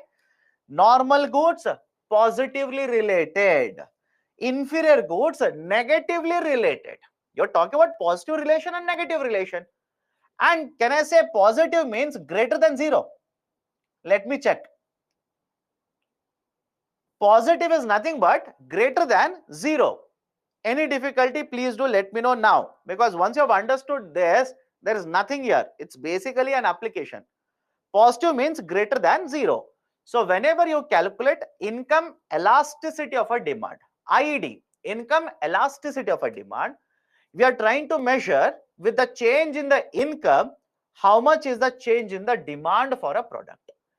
But more importantly here, we are not worried about numbers. We are worried about whether income and demand, are they moving in the same direction or are they moving in opposite direction? If they are moving in the same direction, means, right, the income elasticity of a demand will be greater than 0, and these are called as normal goods. Right? These are referred to as normal goods. And if they are moving in opposite direction, you will get a negative outcome that is lesser than 0. These are called as inferior goods. These are generally referred to as inferior goods. This is income elasticity of a demand. Any doubts, please do let me know. Otherwise, I'll go to the next one here. Right? Because it is basically the application of what you have learned earlier in the concept of normal and inferior. Right? Can I go to the next one here? We'll take a break after this. Don't worry. We'll finish elasticity, then we'll take a break. Now, Cross elasticity of a demand. Example for inferior goods. Example for inferior goods are public transportation, right? Such public transportation and cereals such as bajra and ragi. We have discussed that earlier as well. Cross elasticity of a demand, right? What is this idea of a cross elasticity? Simple. It will measure the change, right? It will measure the change in demand for one product against change in the price for another product, right? Understand this carefully. Cross, right? Cross elasticity here means we are trying to measure if there is a change in the price for one product, either goes up or goes down, doesn't matter. As a result of this, how the demand for another product will change. We are trying to measure price and demand for two products. Now, what is the importance of this? Let me start with example.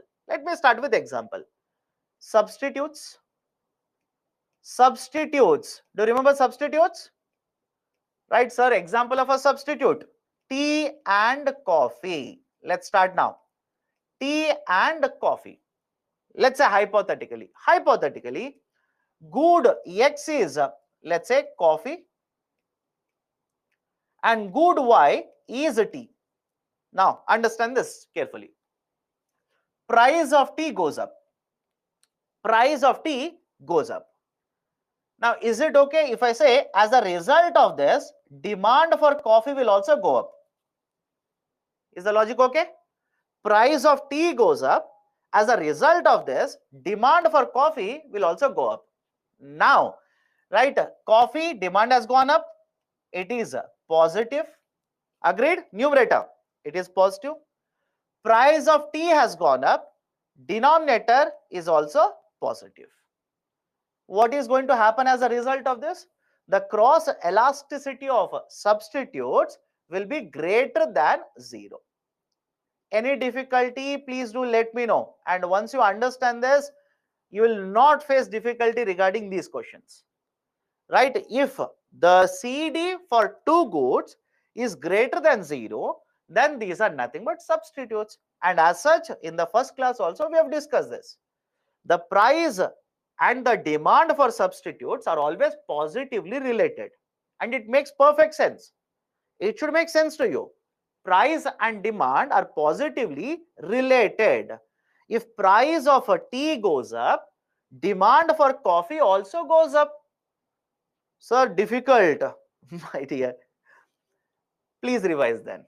It's happening because you are not revising. If the price of tea goes up, what will you do? Will you consume more tea? Let me know. Right? Will you consume more and more tea? Of course, no. What you will do is, you will reduce the consumption of tea and shift to coffee. So what will happen to demand for coffee? Demand for coffee will also go up. Right? The problem with you people is you don't follow the idea here. Right? You do not revise. That's the reason it becomes very difficult. Let me give you an idea. Let's say price of tea goes up from 10 rupees to 12 rupees. The rise is how much? 20%. And UPSC is not worried about the calculations, right? Understand this.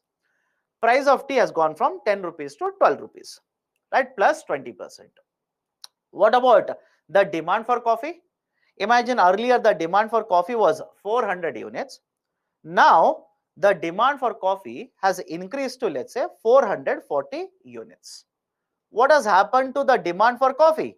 Sorry, plus 10%. Plus 10%. Substitute. Numerator is the demand plus 10%. Denominator is the price plus 20%. Now, do not worry about calculations. We are not worried about calculations. What is the outcome? What is the outcome? Is it going to be a positive or is it going to be negative? The outcome is going to be positive. And rather than saying positive, I'll simply say greater than 0, because there are two people who are asking, sir, why are you comparing against 0? My dear, idea is, do you remember number line?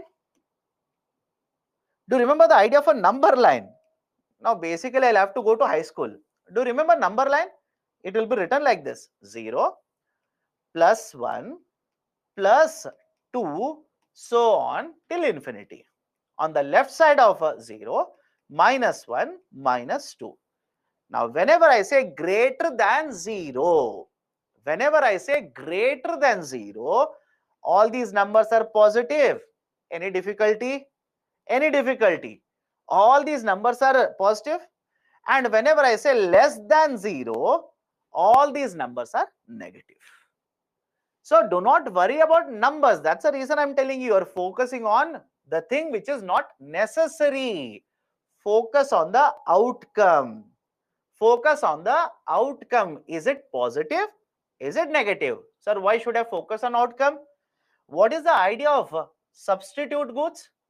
Price and demand for two sets of goods will move in same direction. Is it not positive? Movement is important.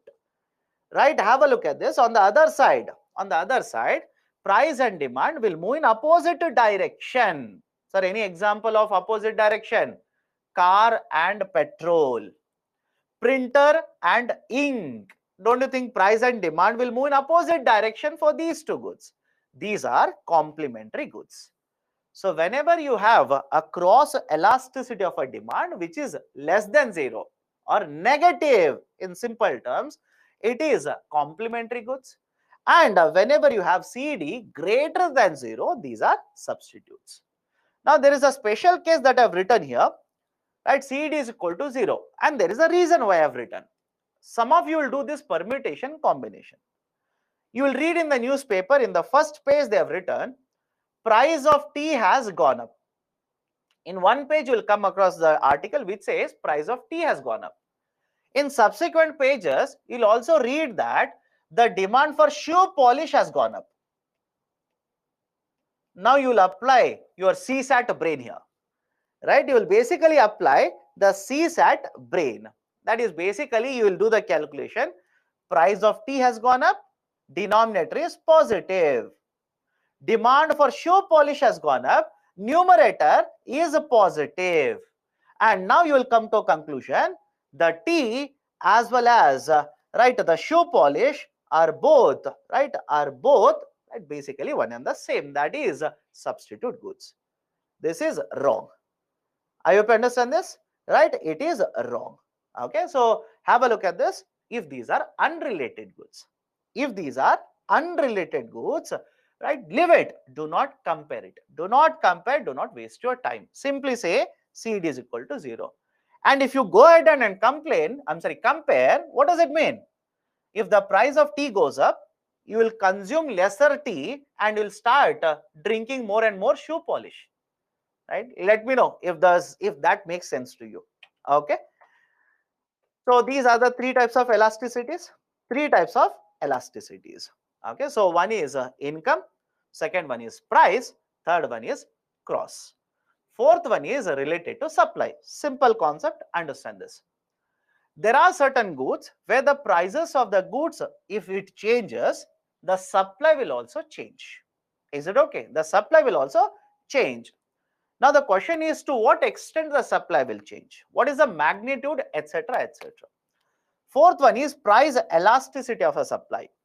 Price elasticity of supply, PES, measures the change in the supply with unit change in the price of the product. That is, if there is 1% change in the price of the product, if the price of the product changes by 1%, the supply will change by how much percent? Supply will change by how much percent? That is called as price elasticity of supply. Again, same logic, right? Price increases by 10%, supply increases by 20% or 10% or 5%. Substitute and you will get these outcomes. Whenever price elasticity of a supply or PES is less than 1, we say supply is inelastic. Simple. We say supply is inelastic. Sir, why is the supply inelastic? It could be for multiple reasons. Prices could suddenly change. They could increase by 10%. But what if the manufacturer doesn't have access to raw material, doesn't have access to labor, right? Will not be able to produce and supply it at a faster pace. So the supply is inelastic. Whenever PES is less than 1, supply is inelastic. Whenever PES is greater than 1, supply is elastic. This is a basic idea of price elasticity of supply. Done? So these are the 4 elasticities. And by the way, congrats, you are done with all the concepts in microeconomics which are required for civil services. Now you want to do a PhD, go ahead, do a PhD. But for civil services, that will not be required. This is much more than what is actually required for civil services. Okay, now, right, any issues? Any issues? Any doubts? Previous year questions? Let me finish this also, then we'll take up previous year questions. Inelastic supply for short term, generally yes. Right, I hope you understand this.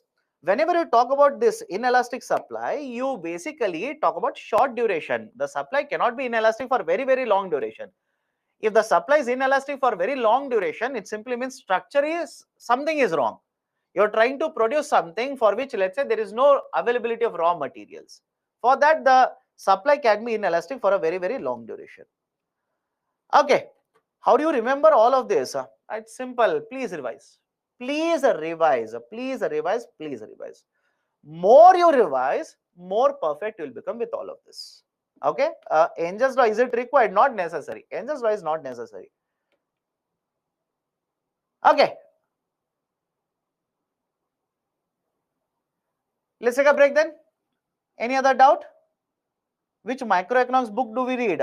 My recommendation is use additional reading material that we have provided and use PPT slides. I could recommend, right? Some of you ask, sir, right? Don't do drama here. Tell me book. I'll simply say class 12th microeconomics of the NCRT. Is it required? Please focus here. I'm writing the name because some of you will basically argue with me and scold me, right? So class 12th microeconomics. Should you read it? No. Absolutely no. I hope you understand my statement. Absolutely no means no. You have right interest, you are reading optionals, you want to read it, maybe then. But for GS paper 3, should you read microeconomics? Absolutely no. Do not waste your time. You're simply wasting your time. Right? Which chapter? My dear, I'll tell you chapter, I'll tell you page number, I'll tell you paragraph, I'll tell you line. Right now, I hope you understand. Every chapter, there are certain concepts that I've covered here. Okay, done. So let's take a break now. Let's take a break. I'll start at 8:05. I'll start at 8:05. Sorry, not PM, AM. Many of you will have a heart attack if I write PM. Okay, so let's start again at 8:05. Take a break.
Welcome back. Let's start. Am I audible? Please do let me know if I'm audible.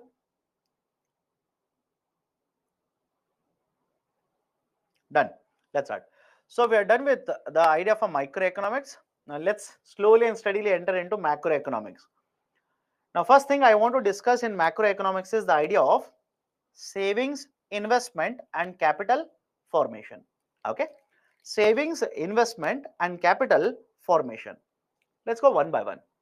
Let's start with savings, then investment, then what is capital formation. And you will come across a lot of concepts now. Please listen to me very carefully. Let's start. Imagine here is a person. Okay, imagine here is a person. The person has earned income of 100 rupees. The income is, let's say, 100 rupees. First and foremost, right, from this 100 rupees, government will collect certain taxes. Agreed? Government will collect the taxes. For example, income tax. Government will impose income tax and collect it. So 100 is income. Out of that 100, I'm deducting certain amount of a tax. What I'll be left out is called as disposable income. What I'm left out is nothing but referred to as disposable income. Sir, why? Why are we calculating disposable income? Simple. If you're earning 100 rupees, you will not be able to spend all the 100 rupees. Why? Part of it is already deducted and taken away by the government. Government will already take away some of the part of your income. So you will not be able to spend. You will not be able to spend all this income. Right? This is the basic idea for disposable income. Let's say for sake of understanding, 100 rupees your income. The taxes are worth 10 rupee. Now, right, you basically have a disposable income of 90 rupees. You have a disposable income of 90. Out of that 90, you will, let's say, spend 50 rupees for immediate consumption. You will use 50 rupees for immediate consumption. I'm using the term immediate consumption. In essence, it is nothing but expenditure. Agreed? In essence, it is nothing but expenditure. What do you do with remaining 40 rupees? I will refer to this 40 rupees as savings. I will refer to this 40 rupees as savings. But you tell me, why will you save money? Why do I save money? Why anybody surrounding you will save money? All of you will agree when I say savings are done for future consumption. Savings are done for future consumption. What do you mean by future consumption? Your father will tell you, your mother will tell you, or your parents, both of them together will catch hold of you and say, how much are you earning? How much are you saving? You should save now, because in the future you will get married, you will have kids, so you will have to purchase house, you will have to purchase car. How many days will I keep on giving you pocket money, etc., etc., etc. So idea is simple. I'm giving you definitions, by the way. Expenditure is nothing but out of the expendable income, how much money is used for, or how much out of the disposable income, how much money is used for immediate consumption. And savings is nothing but out of the disposable income, how much money is kept for future consumption.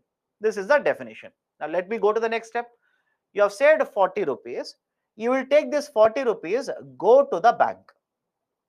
You will take this 40 rupees, go to the bank and keep it in the form of deposit. Which deposit? Don't worry. That is not important here. You will keep that 40 rupees deposit. Now the bank will take the 40 rupees, give it as a loan to company. Give it as a loan to company. Now the company will take 40 rupees and they'll purchase a, let's say, machine. They will purchase machine. They will purchase raw materials. They will set up a manufacturing facility, etc., etc., etc. Done? They will purchase machines, raw materials, etc. Now, when they purchase machines or raw materials or anything for that matter, what will they do? They'll basically produce goods and supply them in the market. Produce goods or services sell them in the market. Now, as a result of this, employment will increase. Done. As a result of this, employment will increase. People will get jobs. Point one. Point number two, more production will happen, more supply will happen, and on the other hand, people are also earning salaries because employment is taking place. Now, don't you think on one side, production will increase, on the other side, because people have jobs now, demand will also keep on increasing in the market? Any difficulty in understanding the circle? Let me know. Right? So, the demand in the market will increase. The supply in the market will also keep on increasing. Right? Remember this, there is a term called as virtuous cycle. What I'm explaining to you is a basic idea of a virtuous cycle. Don't worry today.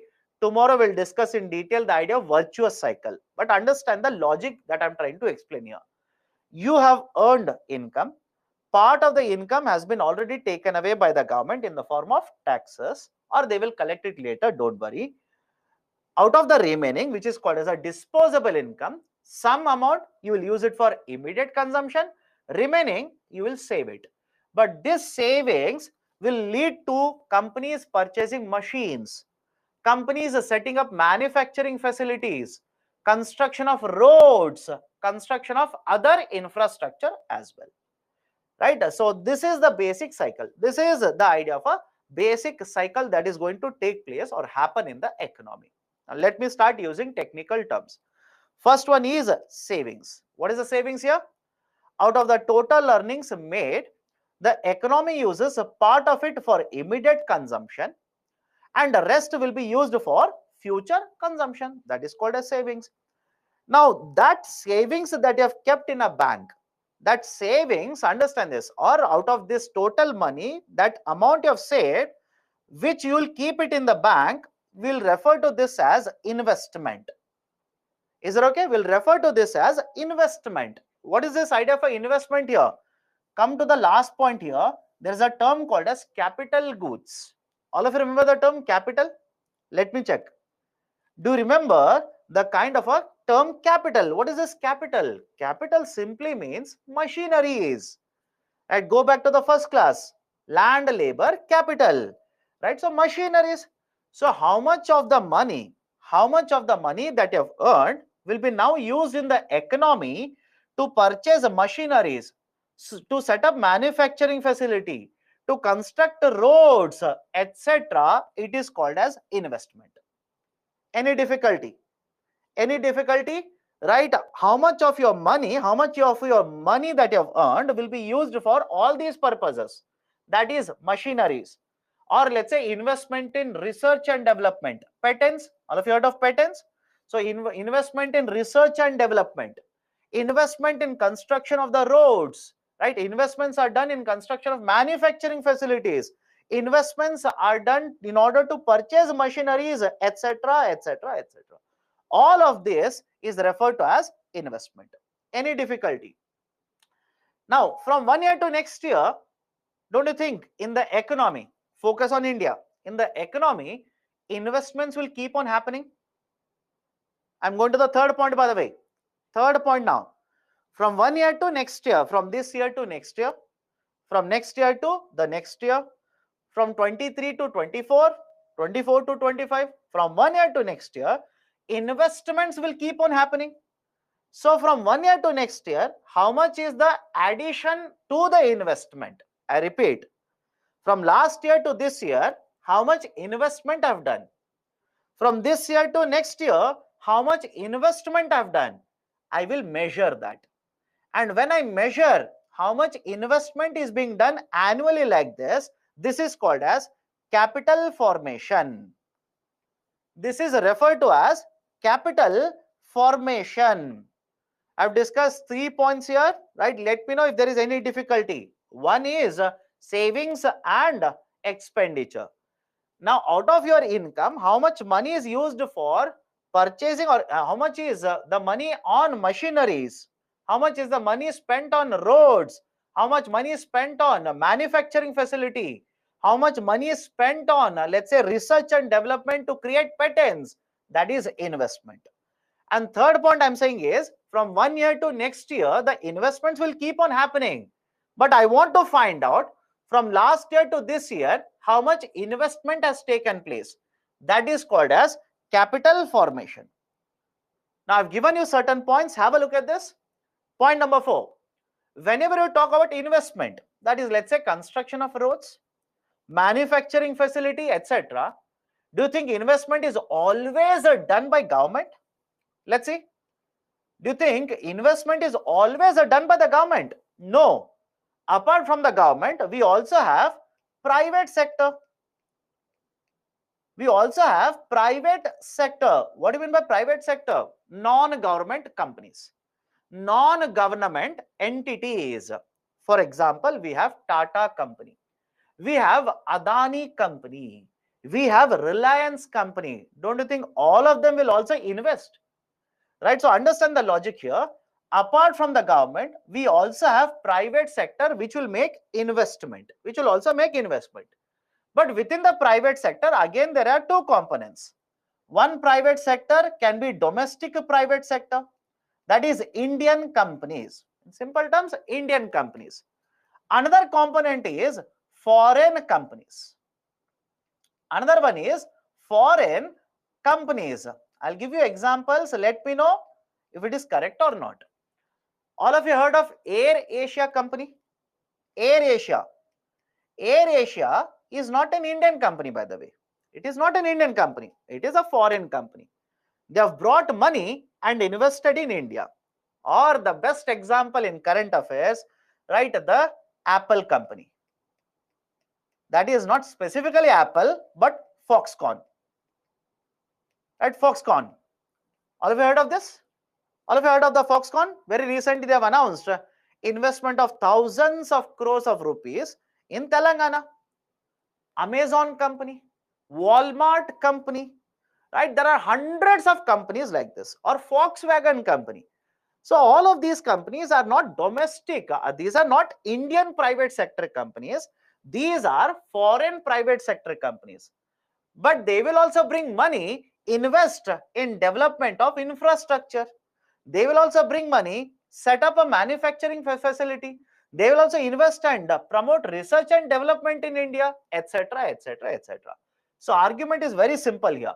Whenever you talk about investment, you can get investment from the domestic market, either through government or private sector companies. You can also get the investment from the foreign market, that is from outside India. And when you receive investments from outside India, this is called as foreign direct investment. This is referred to as foreign direct investment. Now, don't worry how FDI will come into India, where they are going to invest, etc., etc. Don't worry. There is a chapter, right? Investment model. Under the investment model, we'll cover it completely. We'll cover it completely. Do not worry about it today. But this is the fourth point I wanted to cover. Any difficulty, please do let me know now. Right? So savings are there. You will take the savings, you will invest, you will basically put it in a bank. Right? You will give it to a company, etc., etc. What they will do is they will use that money and purchase machines. They will use that money, construct, right, let's say manufacturing facilities. They will construct bridges, etc., etc., etc. So that savings will be used for investment in the market, into machineries, into assets like this. That is called as capital. And from 1 year to next year, again I repeat, from 1 year to next year, there will be a lot of investments which are going to take place. So from last year to this year, how much investment I have done, I want to measure that. That is called as capital formation. And the formula for capital formation is this. That is the rate of capital formation. It is investment divided by GDP. Now let me explain. What is this idea for GDP? GDP simply stands for gross domestic product. GDP stands for gross domestic product. Now, what is this gross domestic product? I'm giving you the definition. Focus now. Domestic product means within India. Within India, what is the market price of all the final goods and services which are produced? Simple, I'll repeat it. What is gross domestic product? what is the price? Price means market price. What is the market price of all the final goods and services which are produced in India? That is called as a gross domestic product. I'll give a very simple example.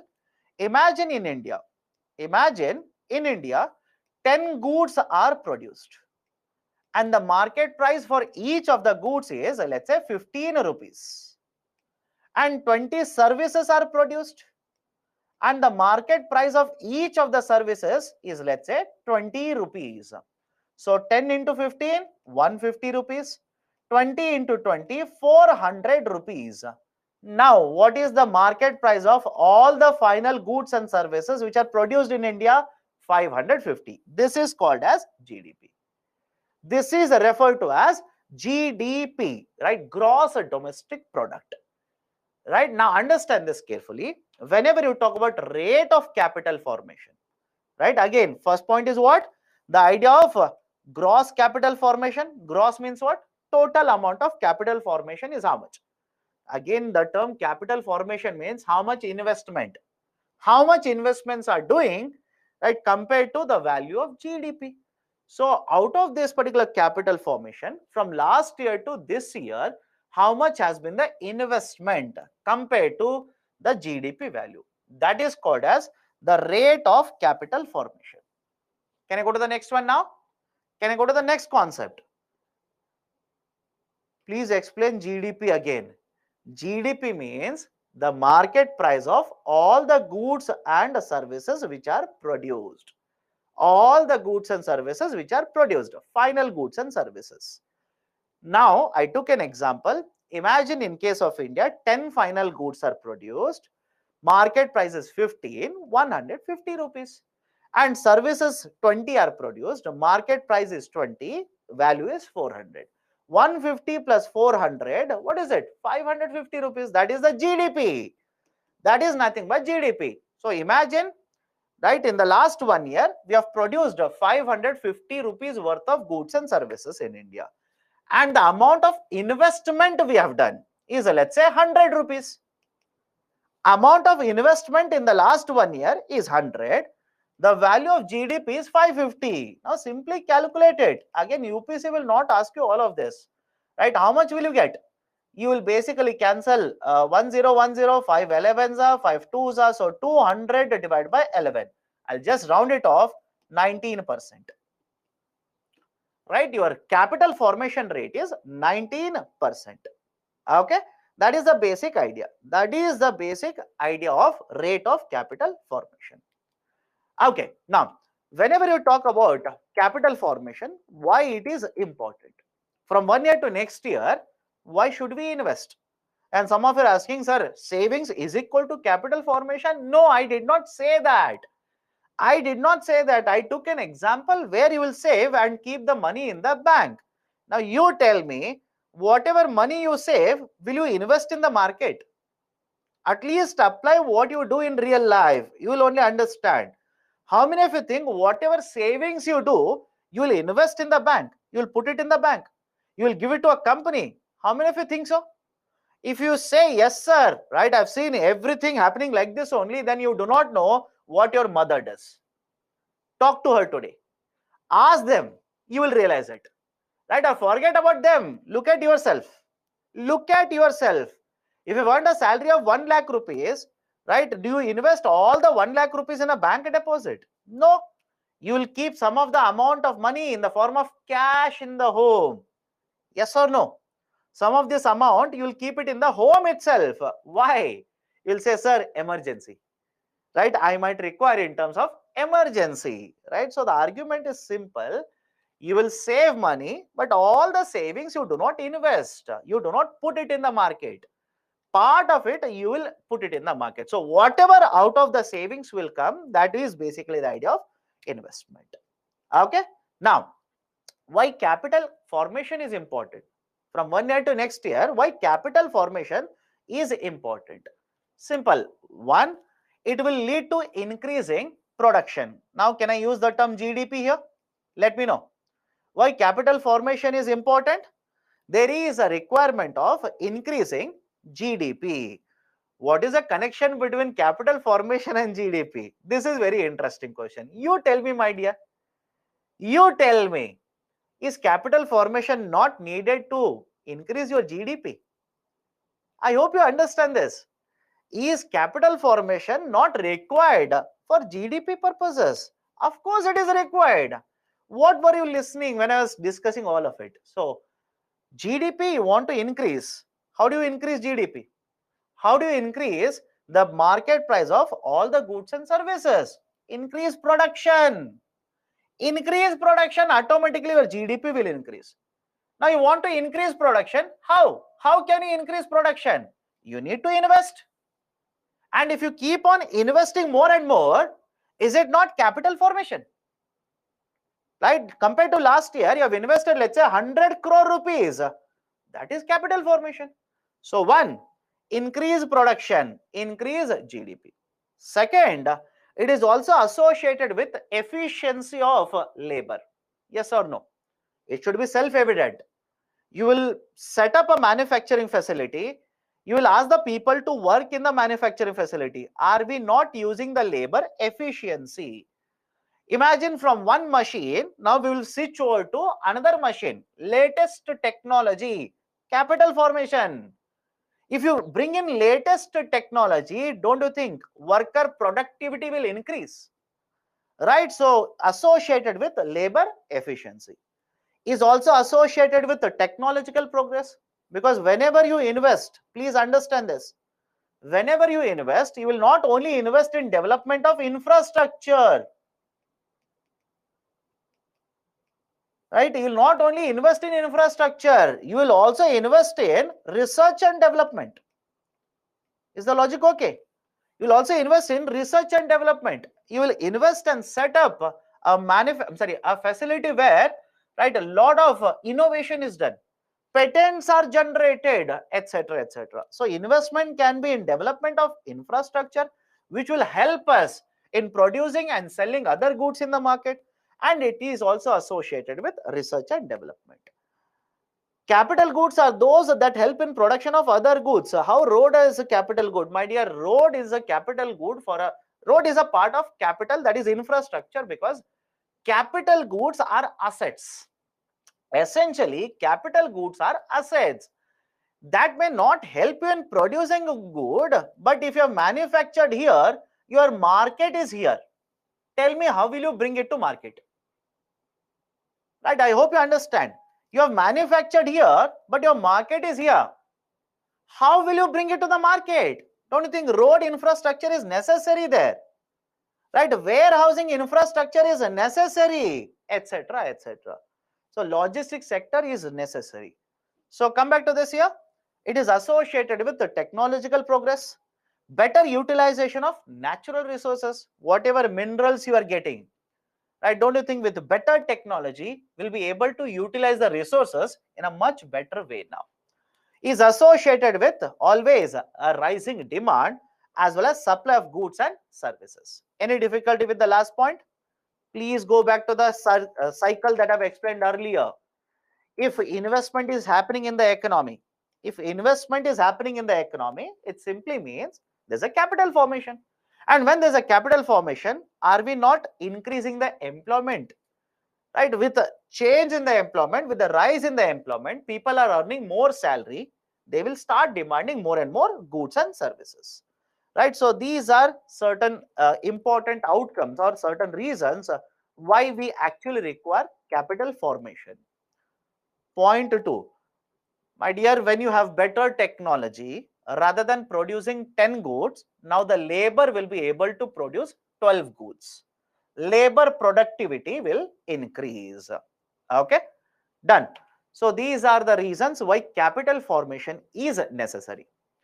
Now, whenever you talk about capital formation, there's a term called as gross capital formation. Sir, what is gross capital formation?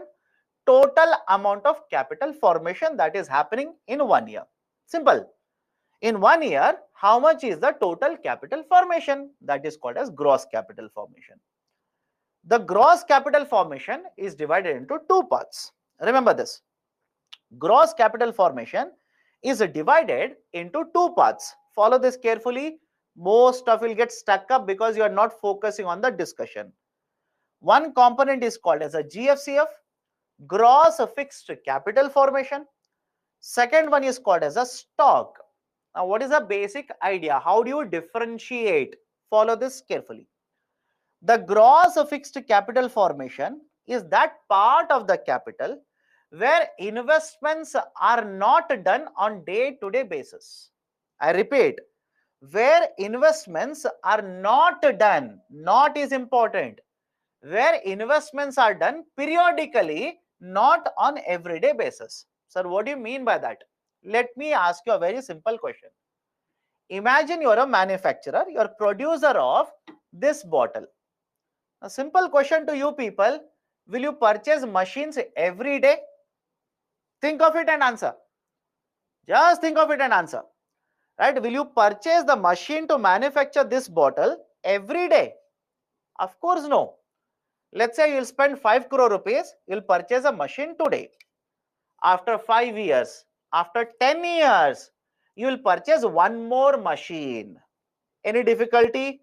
Please do let me know. Do we set up a manufacturing facility every day? Of course, no. Again, when I say set up a manufacturing facility, imagine you have set up one facility now. Tomorrow you will destroy it, start constructing one more. Absolutely no. So again, logic is simple because I've seen most of the books. This is where some books are erring. It's a fault. What they say is gross fixed capital formation means investment in that capital which is fixed.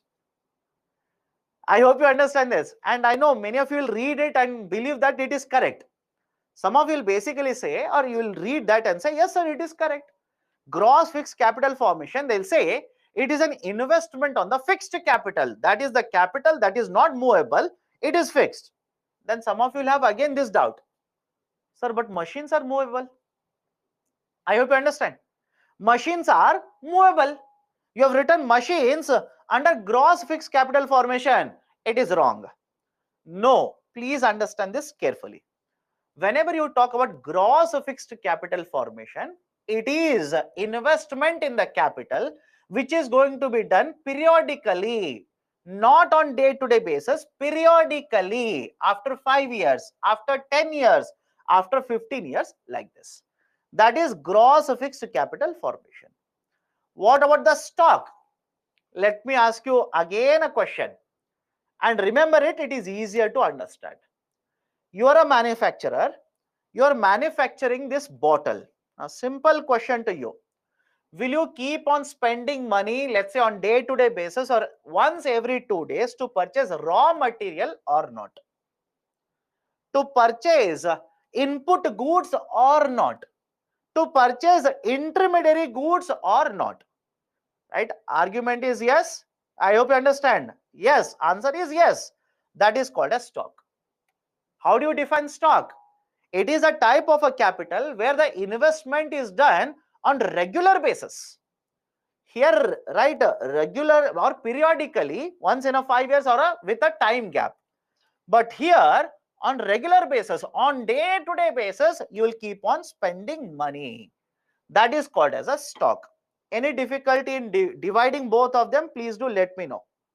Any difficulty? Here, periodically, here, regularly day-to-day basis. For example, raw material, intermediary goods, etc., that is called as stock. But please understand, both are capital only. Both are capital. Why? You are able to produce and sell in the market, get money. Right? That is basically the concept of gross capital formation. Okay, the idea of a gross capital formation. Now, before going forward, look at this picture. I want to come back to this picture. Whenever you talk about gross capital formation, or let's say the rate of capital formation, there are three very important things that you need to be very careful about. What are the three important things? One, focus on the picture and you will only tell me yes sir, all the three are important. One, you need to ensure that whoever is there in the economy, they will have to save money. Agreed? Whoever is there in the economy, they will have to save money. Point number two, whatever savings are there, we need certain institutions to collect them. Whatever savings are there, we need certain market or institutions so that, right, these savings can be brought in. And third one, you also need to ensure that the companies are working very well. The companies are also working efficiently, are working very well. If any one of the three, right, there is a problem, the whole idea of capital formation will be affected. I hope you understand. Look at all the three, you will only realize. If any one of the three is not working well, then the whole idea of capital formation will be affected. Sir, how? Imagine companies want to borrow, right? Everybody wants to borrow, but people are not saving money. People are not keeping deposits. People are not purchasing anything such as instruments, securities in the market. From where do you think companies will be able to raise money? Right? Second, people have saved money. Banks are not working well. Banks are incurring losses. Will you keep your 100 rupees in the bank then? Will you keep your 100 rupees? No, rather than investing in the bank, you will keep that money with yourself. Is it okay? Right, that's where I'll use one more term here. One is called as physical savings. One is referred to as physical savings, and the second one is called as a financial saving. Physical savings, the best example is, you will take the 100 rupee, there is a hundi in the home, you will put it in the hundi. Right? Again, do not literally take it as hundi only. You will keep cash with yourself. You will purchase gold, because gold we import it. We don't produce most of it in India, we import it. Right? So argument is, if you save money, it is better to invest in the market. Right? Let's say in the fixed deposit. Right? In the savings deposit. In purchasing bonds, etc. Now, don't run behind the term bond. We'll discuss the bond later. Have patience. Have patience. We'll discuss what is share, what is bond, etc. etc. So these are the three very important things that every economy requires in order to ensure that there is a capital formation in the economy. Done? So this is the discussion regarding savings, investment and capital formation. Now, what is happening in case of India? Not today. As and when we keep on discussing these concepts, right? What is happening in industries? What is happening in the banking sector? What is happening to employment, etc., etc. All of those you will be able to connect to the idea of a savings, investment, and capital formation. Right? So finally, we have come to the questions. Right? We have come to the questions. Okay. Let's start. Okay, so these are the questions. Let's start. Let's start discussing these questions.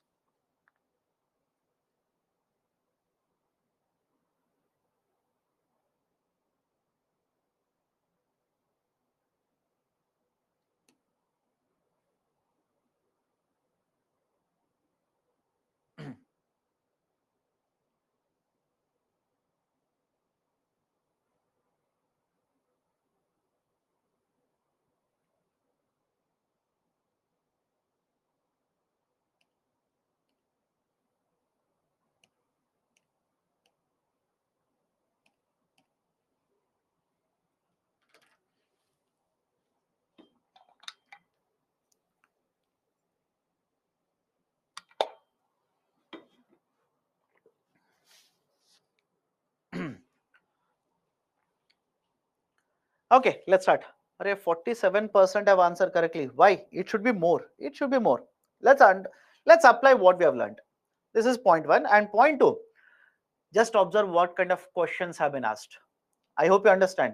Just understand what kind of questions are being asked. Consider the following statements. Other things remaining unchanged, market demand for a good might increase if price of its substitute increases, tea and coffee. Of course, yes, price of its substitute increases, right? The tea and coffee example, yes, it will happen. Price of its complement increases, no. Price of its complement increases, no, right? So the car and petrol example. The good is an inferior good and the income of the consumer increases. right? Inferior good, income. Income goes up. What should happen to the demand? Demand should go down.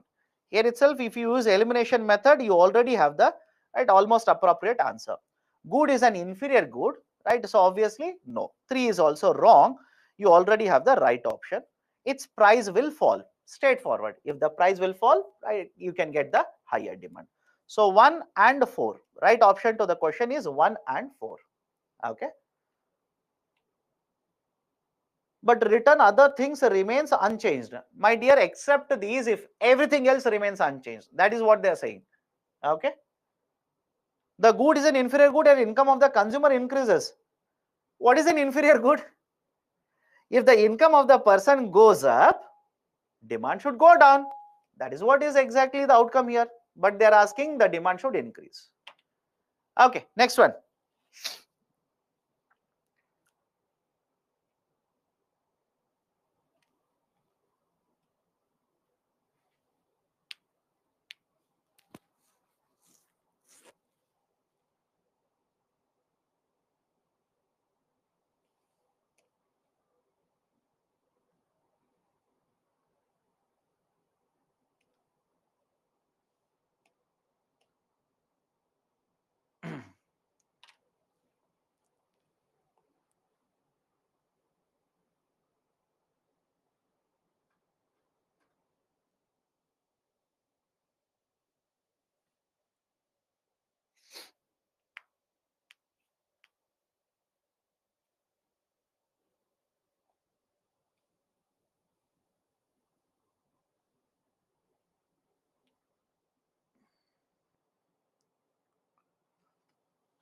52% have answered correctly. It should be more than that. Let's start.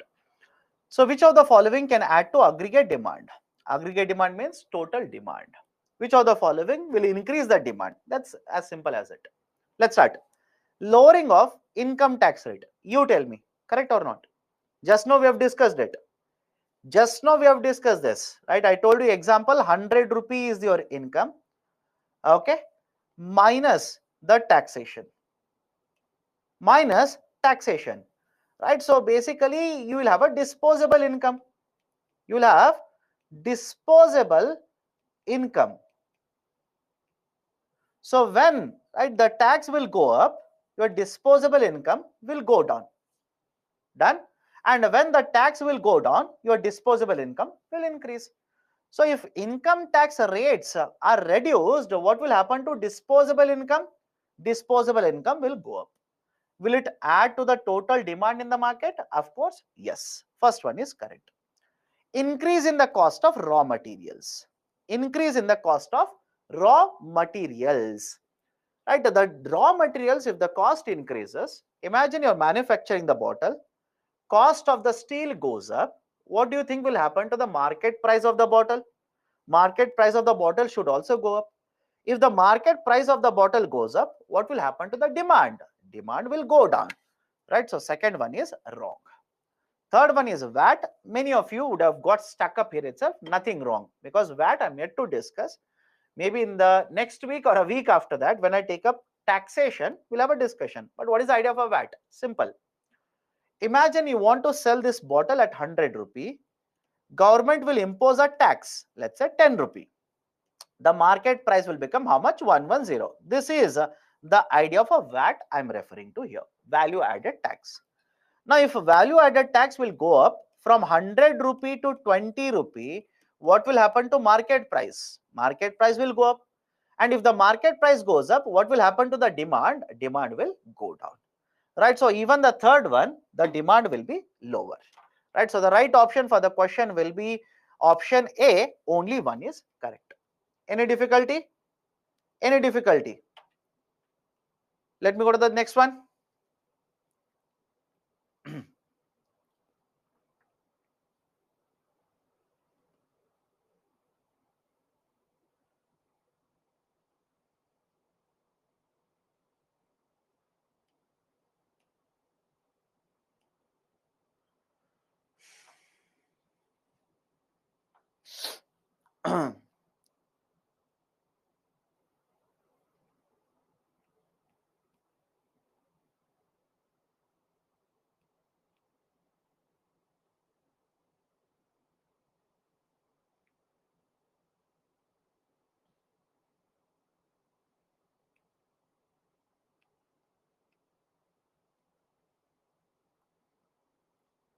Okay, so my fear has come true now.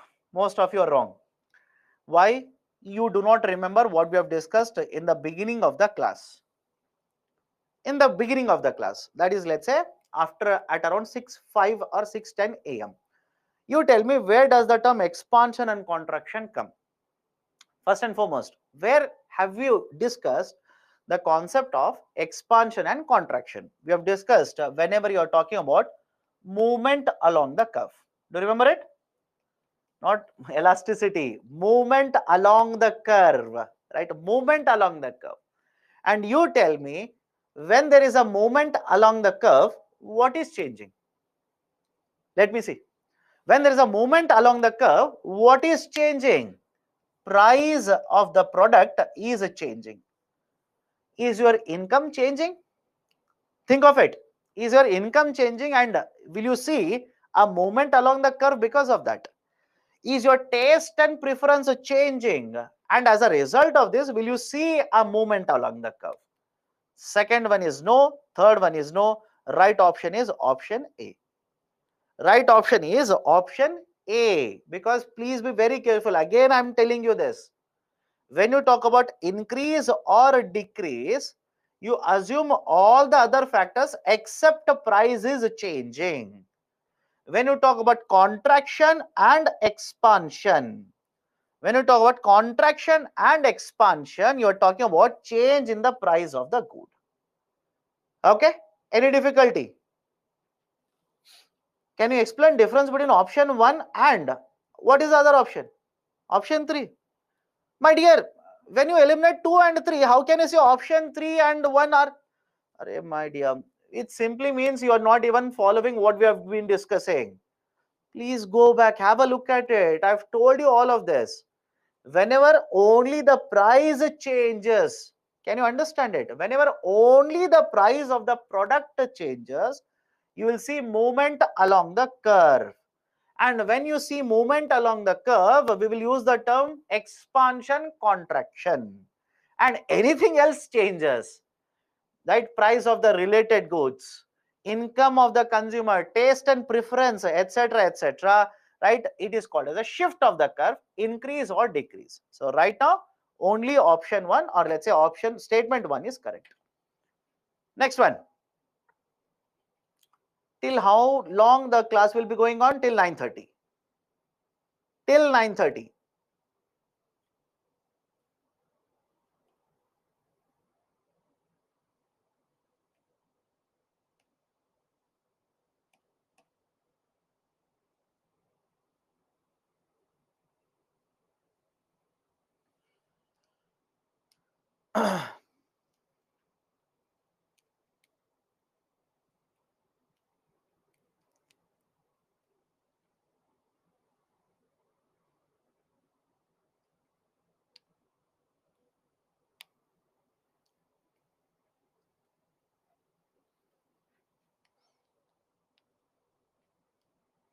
Okay, good. 67% have answered. But why? What about others? What is the issue here?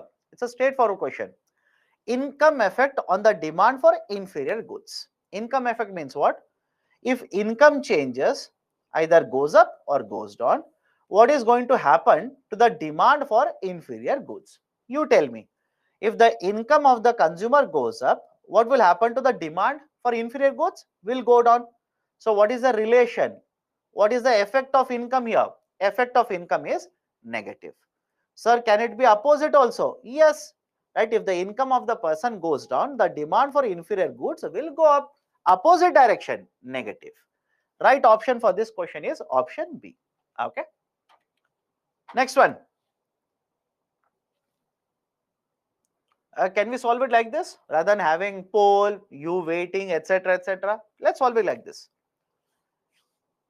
Which of the following statements is or are correct regarding public goods? Public goods are neither excludable nor rivalrous. All of you agree? Public goods are neither excludable nor rivalrous. That is, the public goods, they will not charge when they supply to you. Even if you don't pay, you can get access to it. And in the context of public goods, these are non-rival also. If you keep on consuming, it is still available. It doesn't reduce the availability to others. Okay, so right option is option C. Done. So a descriptive question, please look at the descriptive question. I'll explain this. Please look at the descriptive question first. So leaderboard, sir, leaderboard, see leaderboard. Have a look at the leaderboard. Okay.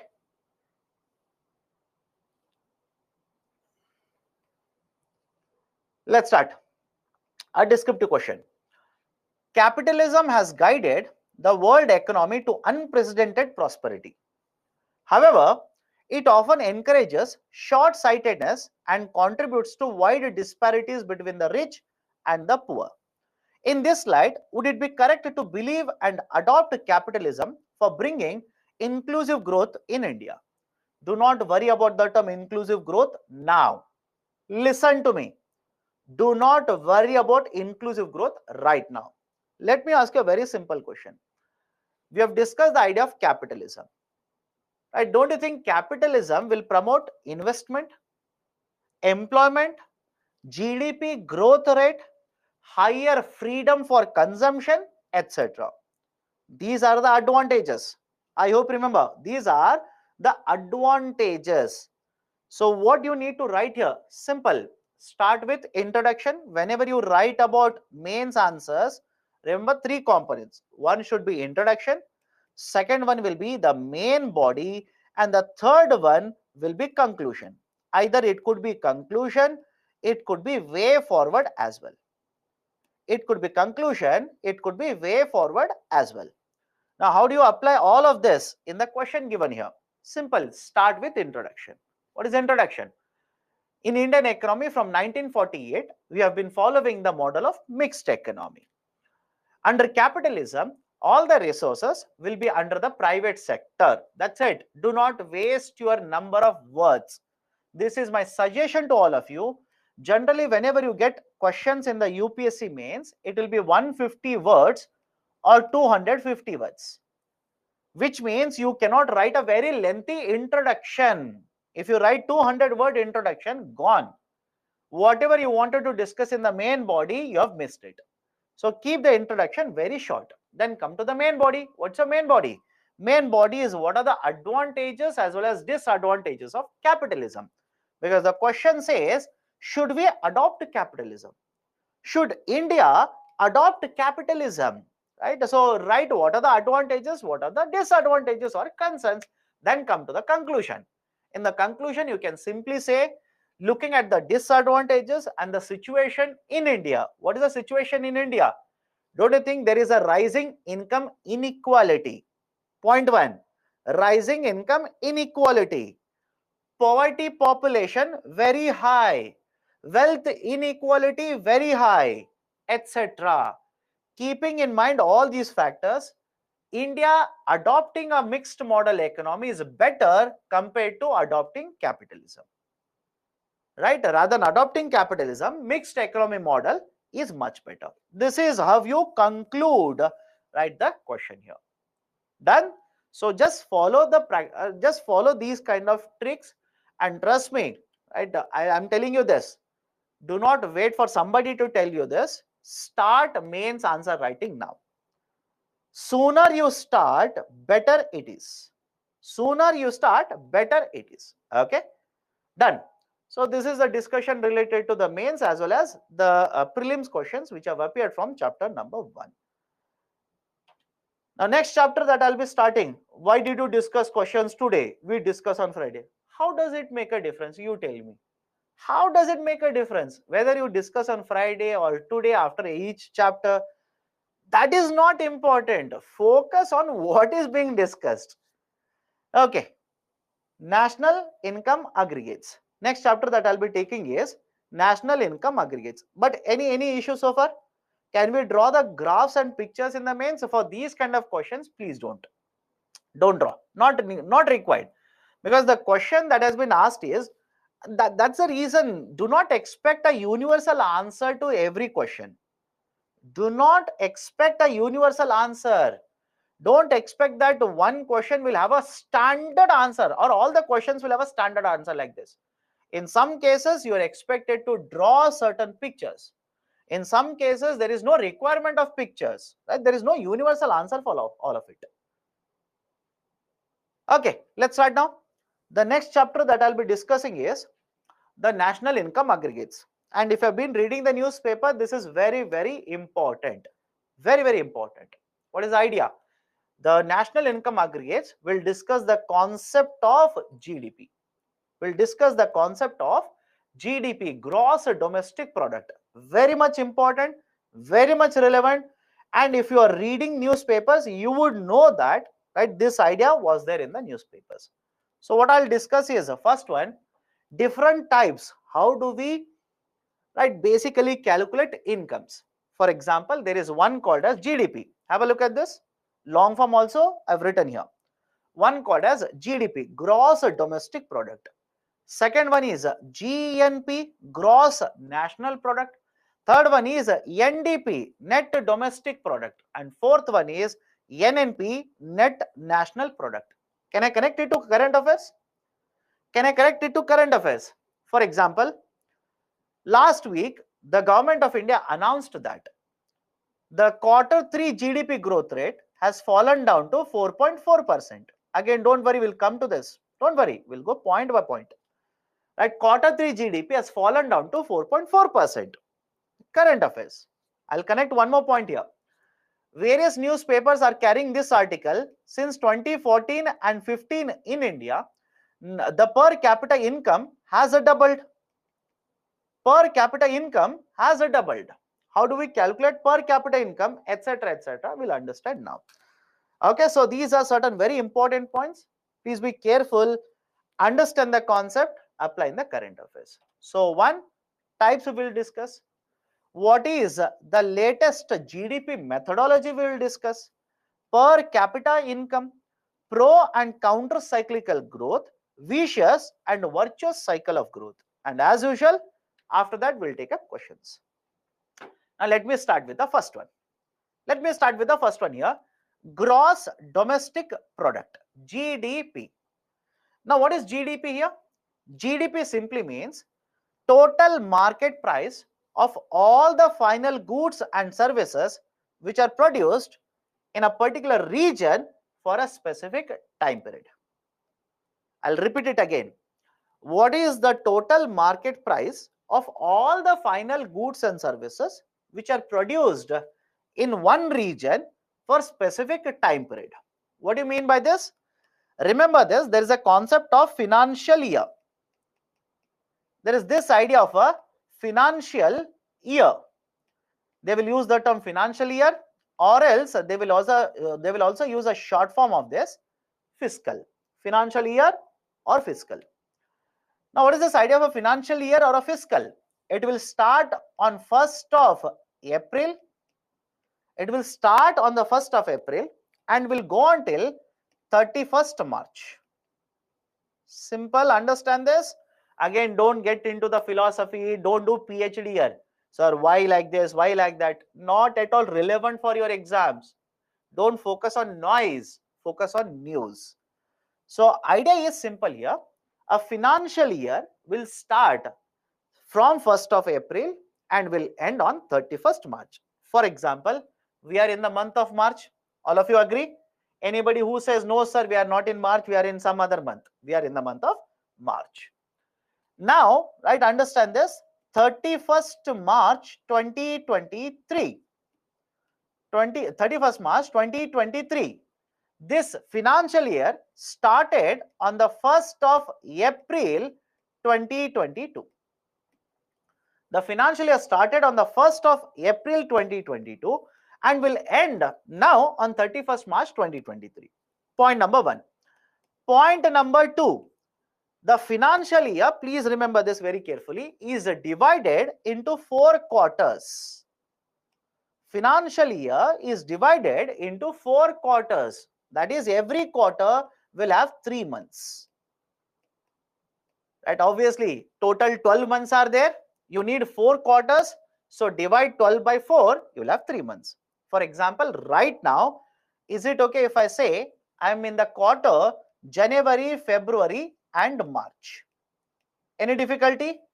I am in the quarter January, February and March. And please understand, the quarter generally or the counting will start from the April. April, May, June. It is called as quarter 1. You'll come across Q1 like this, quarter 1. July, August, September, quarter 2. October, November, December, quarter 3. January, February, March, it is quarter 4. Right now, is it okay if I say we are in the 4th quarter of a financial year 2023? This is also written, do not be confused. We are in the 4th quarter of financial year 23 or 2023. Do not worry, all of them are one and the same. In different newspapers, you will come across different usages like this. All of them one and the same. Right? So this is a basic idea. Now, what is the GDP here? Let's say in the 4th quarter, what is the market price of all the final goods and services which are produced in India? Remember this. I repeat it.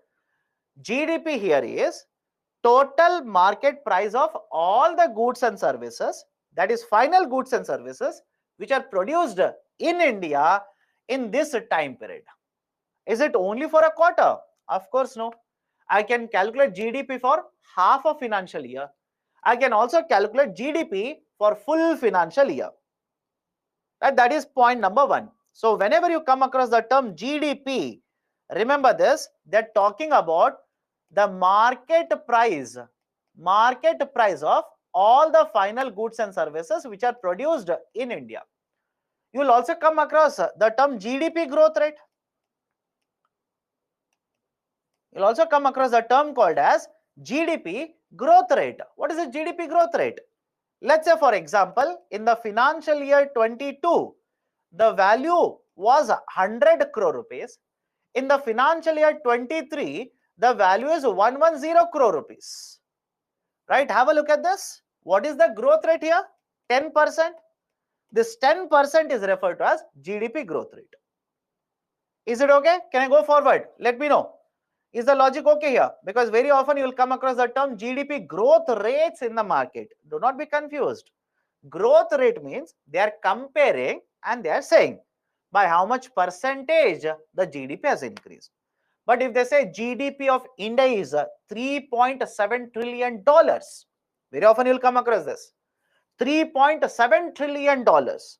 We want to make Indian economy $5 trillion. What are they talking about?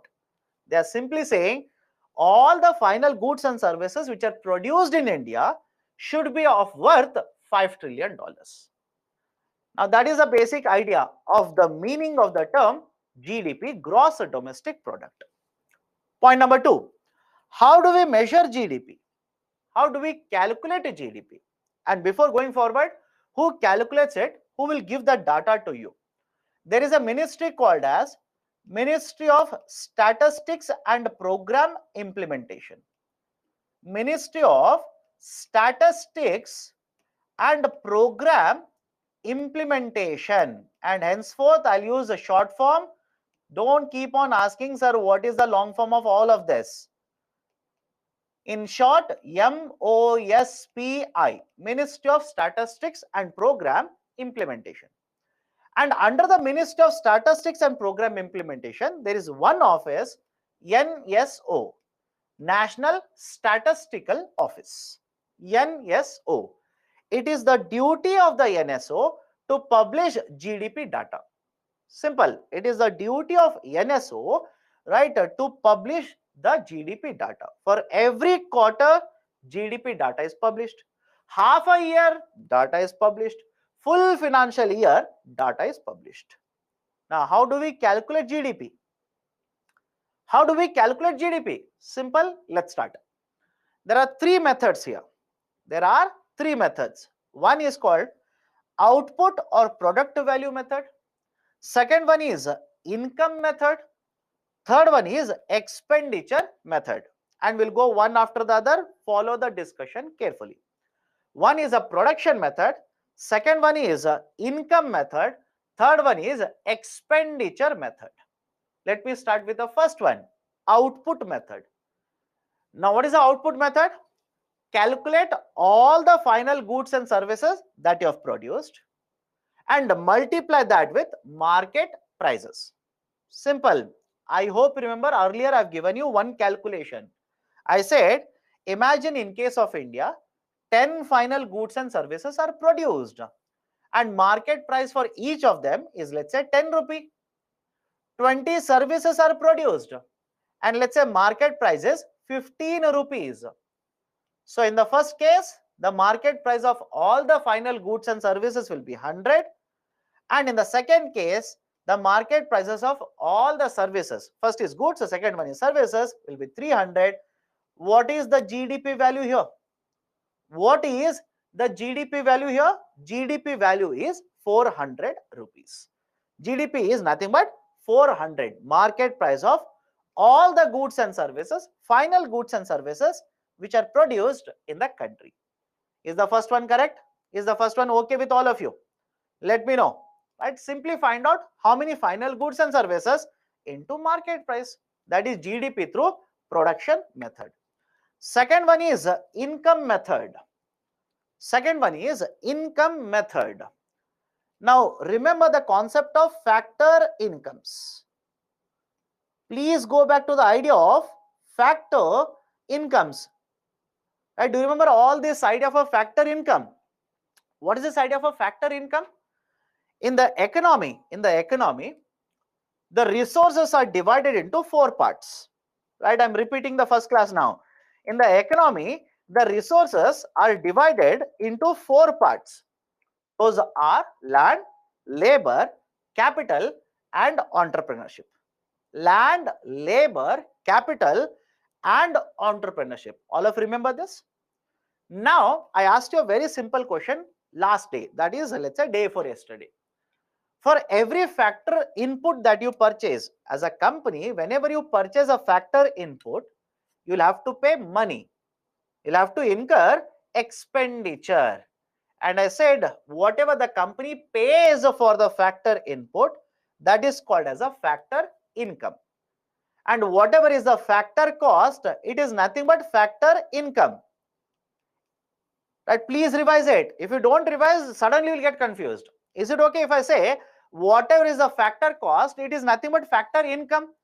That is, whatever is the expenditure incurred by the company for consuming the services, either purchase a machine, labor services, entrepreneurship, etc. That is nothing but a factor income.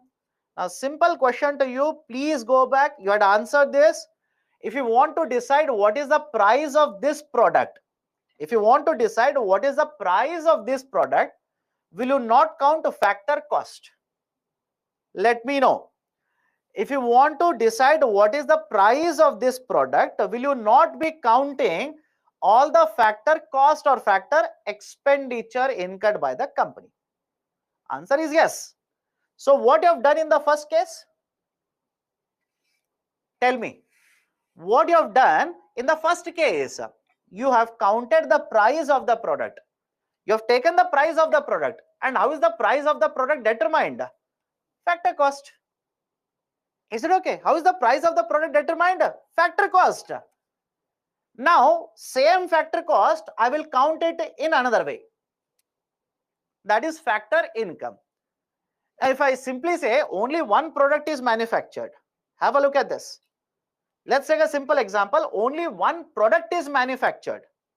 Now tell me, whatever is the factor cost, will it be same as factor incomes? Is it okay? I'll repeat it again. Imagine in India, only one product is manufactured. Whatever is the factor cost, will it be the factor income or not?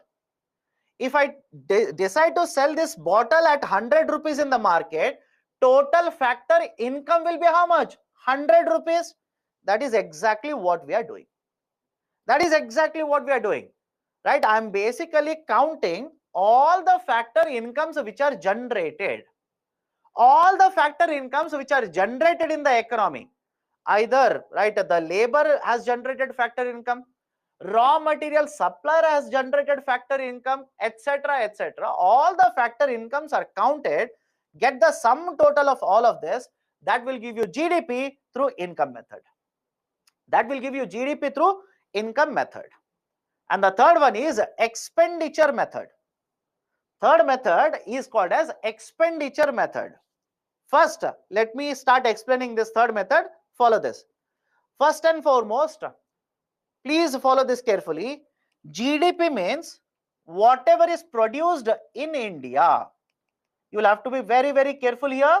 Once you understand, it becomes easy, but focus. Whatever is produced in India will be counted as a part of India's GDP. Now, let's start with a very simple example.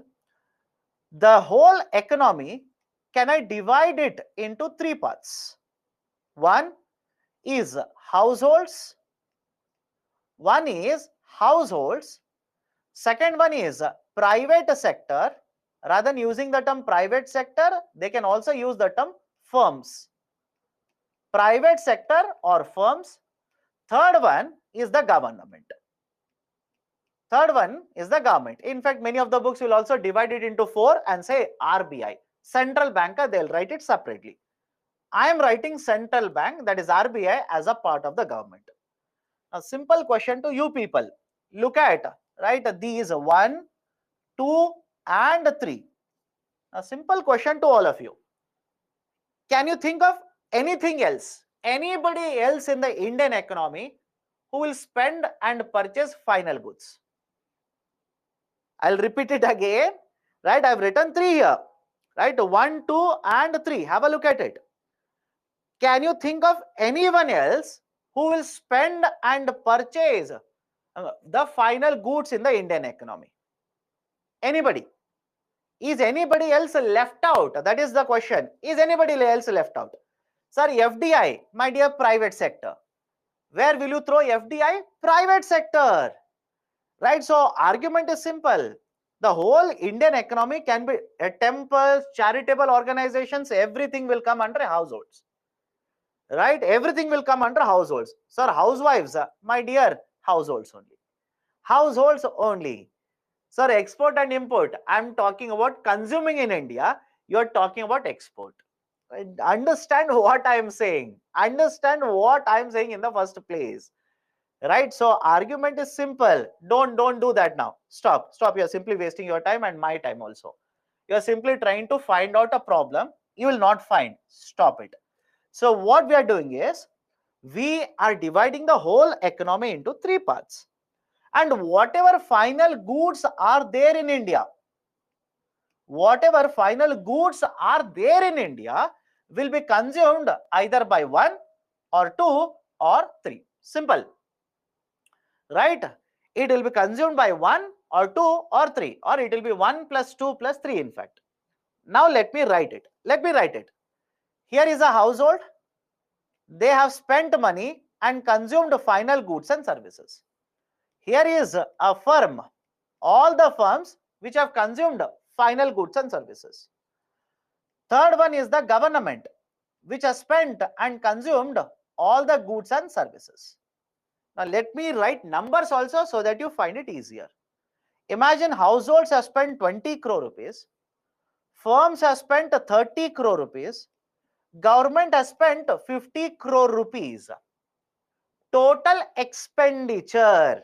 Let's go point by point. Total expenditure will be how much? 100 crore rupees. Total expenditure on final goods and services is 100 crores. Can I call it as GDP of India? How many of you think 100 crore is the GDP of India? Will it be correct? Answer is wrong. It will not be the GDP of India. Why? Follow this carefully.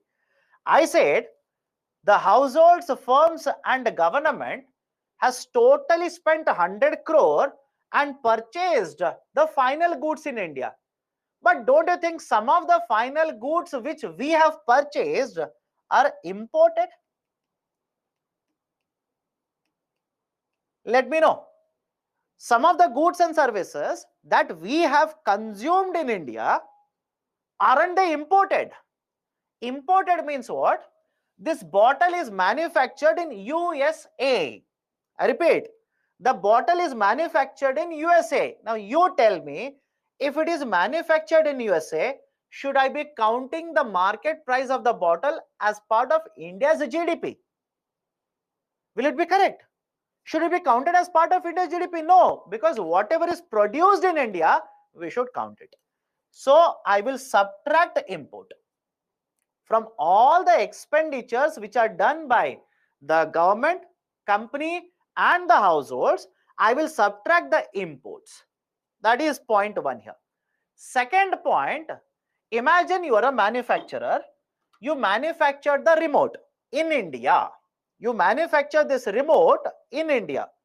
Should it be counted as part of India's GDP? Yes. But what you have done is, you have manufactured it and you have exported it to China. Assume you have exported it to China. Now, will this remote be counted in this 100 crore rupees? Think of this. Is this remote counted in the 100 crore rupees? No, because it was not purchased in India. I hope you understand. It was not consumed in India, it was consumed in China.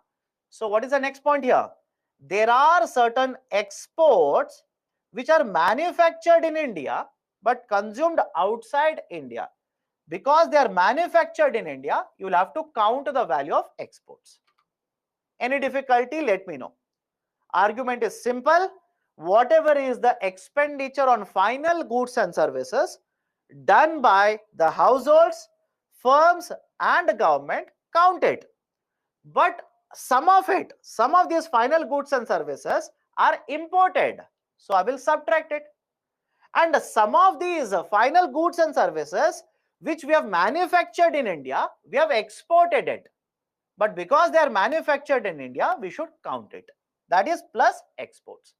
Imagine exports are, let's say, 10 crore rupees. Imports are, let's say, 20 crore rupees. Now you can simply say 100 plus 10, 110 minus 20, 90 crore rupees. It is the value of GDP of India. It is the value of GDP of India.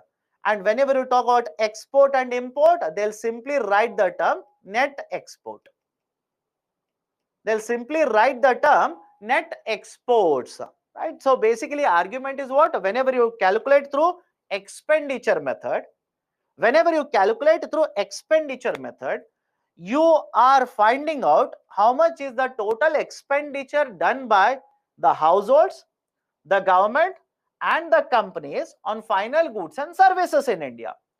But in addition to this, whatever final goods we have imported, subtracted.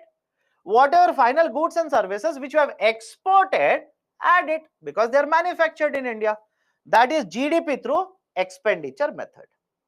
Right? So production method, expenditure method and income method. Out of all the three, have a look at this. Out of all the three, the first one is most important for you. Is it okay? Out of all the three, the first one is the most important. That is the methodology very often which is cited in the newspaper. But apart from the first one, we also use the third one. Now many of you will ask me, sir, why not the second one? Why not the second one? Even second one we can calculate GDP. But why are you not using the second one?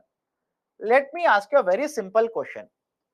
I will come to your house and ask you how much total income you have generated.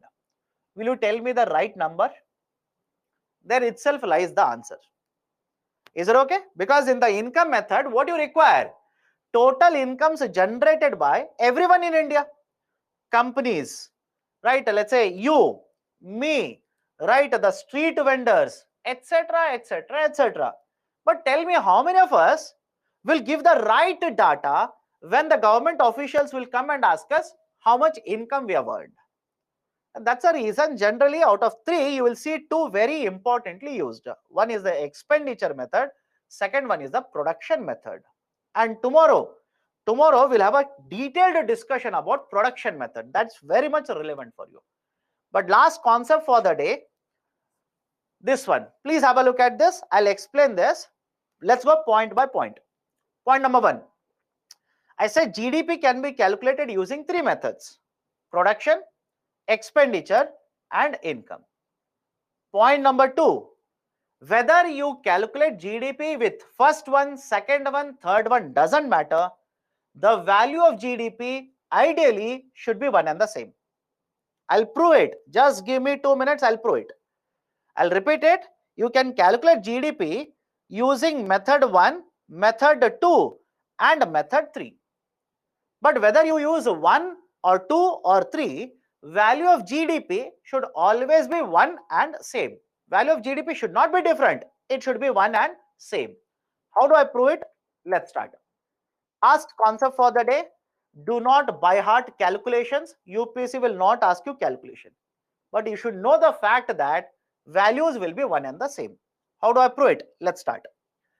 Imagine there is one country. Imagine there is one country, and in that one country, only one final good is produced. Is it okay? Just a hypothetical example to make you understand it easily. Imagine there is one country, and in this country, only one final good is produced. Let's start. Company B is producing the bottle, but to produce the bottle, they would require raw materials. They would require raw material such as, let's say, steel. So what they will do? Company B will purchase that raw material from company A. And now company A, which has manufactured steel, they will sell it to the company B at 500 rupees. They will sell that steel at 500 rupees. And what is the split of 500? Labor charges are 100 rupees and the owner of company A wants to earn a profit of 400. So company B will purchase steel at 500. Now company B will also use labor, pay charges 200. Owner of company B wants to earn a profit of 300. So what will be the charge now? What will be the price at which company B will sell the bottle?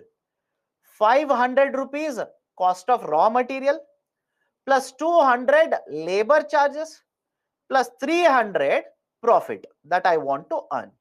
So company B will sell it to the consumer. Company B will sell it to the consumer at 1000 rupees.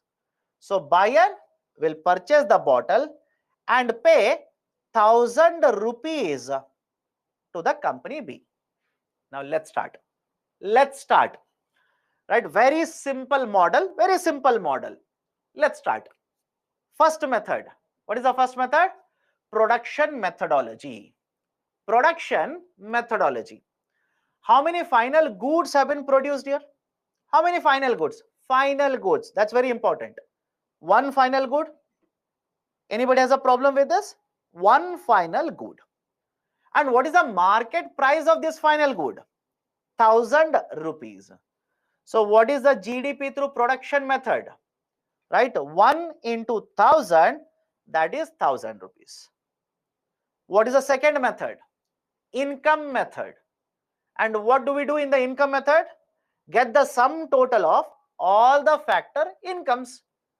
Right? In the first step, right, under company A, we have two factor incomes. In company B, we have two factor incomes. Get the sum total of all of them. So 100 plus 400, 200 plus 300. So this 100 plus 200 is nothing but wages, factor incomes. 400 plus 300, it is profits, again factor incomes. What is the GDP through income method? What is the GDP? 1000 rupees. Come to the third method, expenditure method. Come to the third method, that is expenditure method. Now, only one product is there. How much is the total expenditure done on the final goods consumption in this market? The total expenditure that has been done by the consumer here is 1000 rupees. Right? So have a look at it now. Have a look at it. Method 1, 1000 rupee. Method 2, 1000 rupee. And method 3, 1000 rupee.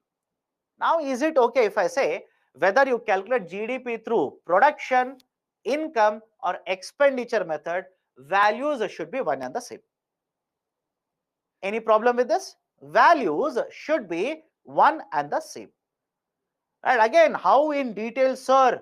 right? What about this? What about that? We'll understand that tomorrow, right? There is a production methodology. I will tell you. I will tell you how it is done, etc., etc. Okay. Any difficulty in this? There is savings in the income, my dear. Did I tell you something is saved? Did I tell you? And why are you worried about savings? Is GDP talking about savings? Tell me. The method of GDP, is it talking about savings? No, it is talking about expenditure. I'm assuming whatever word you spent, right? That is basically how I've calculated it. Tell about expenditure method. What is expenditure method? You tell me what is expenditure method.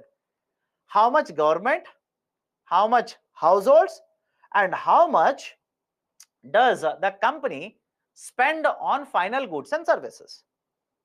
Right? In this example, how much expenditure has been done? Look at only this example. That's the reason I said model of the explanation that I'm doing, it's a very, very simplistic model. Very, very simplistic model. I'm not assuming any import. I'm not assuming any export. If that happens, we can account for that also. Here, right, if you use the formula C plus I plus G plus X minus M, right, what is happening? Only one expenditure is there, that is 1,000 rupees. Right? That's the reason I said this is a very, very simplistic model. Okay? Any difficulty here? If it was offline, you would have punched us. No, and no requirement of punching, right? So this is a basic idea. What about savings? Again, follow my statement here. GDP is talking about expenditure. Do you understand it? Do you understand my statement? GDP is talking about expenditure. You are worried about savings. Right? Don't you think GDP talks about expenditure? Focus on that. Whatever you have not spent is part of savings. Right? But are we calculating savings here? No, we are calculating GDP. Okay? Right? So again, don't focus on unnecessary things. Focus on what is relevant for the discussion. Okay, now that's the end of the discussion for the day. Tomorrow, I'll pick it up from this method. Tomorrow morning, I'll start from the latest method. Lot of technicalities are there. Please join correctly at 6 a.m. Please understand this method carefully. Let me address your questions then. Is there any government political interference? Absolutely no. There is no interference of the government in the calculation of national incomes. Do not have that kind of a doubt. Are the NSO's calculations accurate? NSO's calculations are very accurate. You cannot say exact, these are accurate. Okay. Next one. You taught in the class only that is important, or some additional topics are given in the book. Should I read that? Be very, very selective. Be very selective. For example, we have discussed most of the whatever is given in the book. Should you read the whole book? Not necessary. That's the reason I keep on telling. You don't trust me? Take last 10 years question paper and then take any book for that matter. Just check, even in 10 years, have they covered complete book? They will not cover it, right? Because lot of concepts which are given in the book are not required for UPSC. They will simply dump it so that the size of the book will increase. Okay.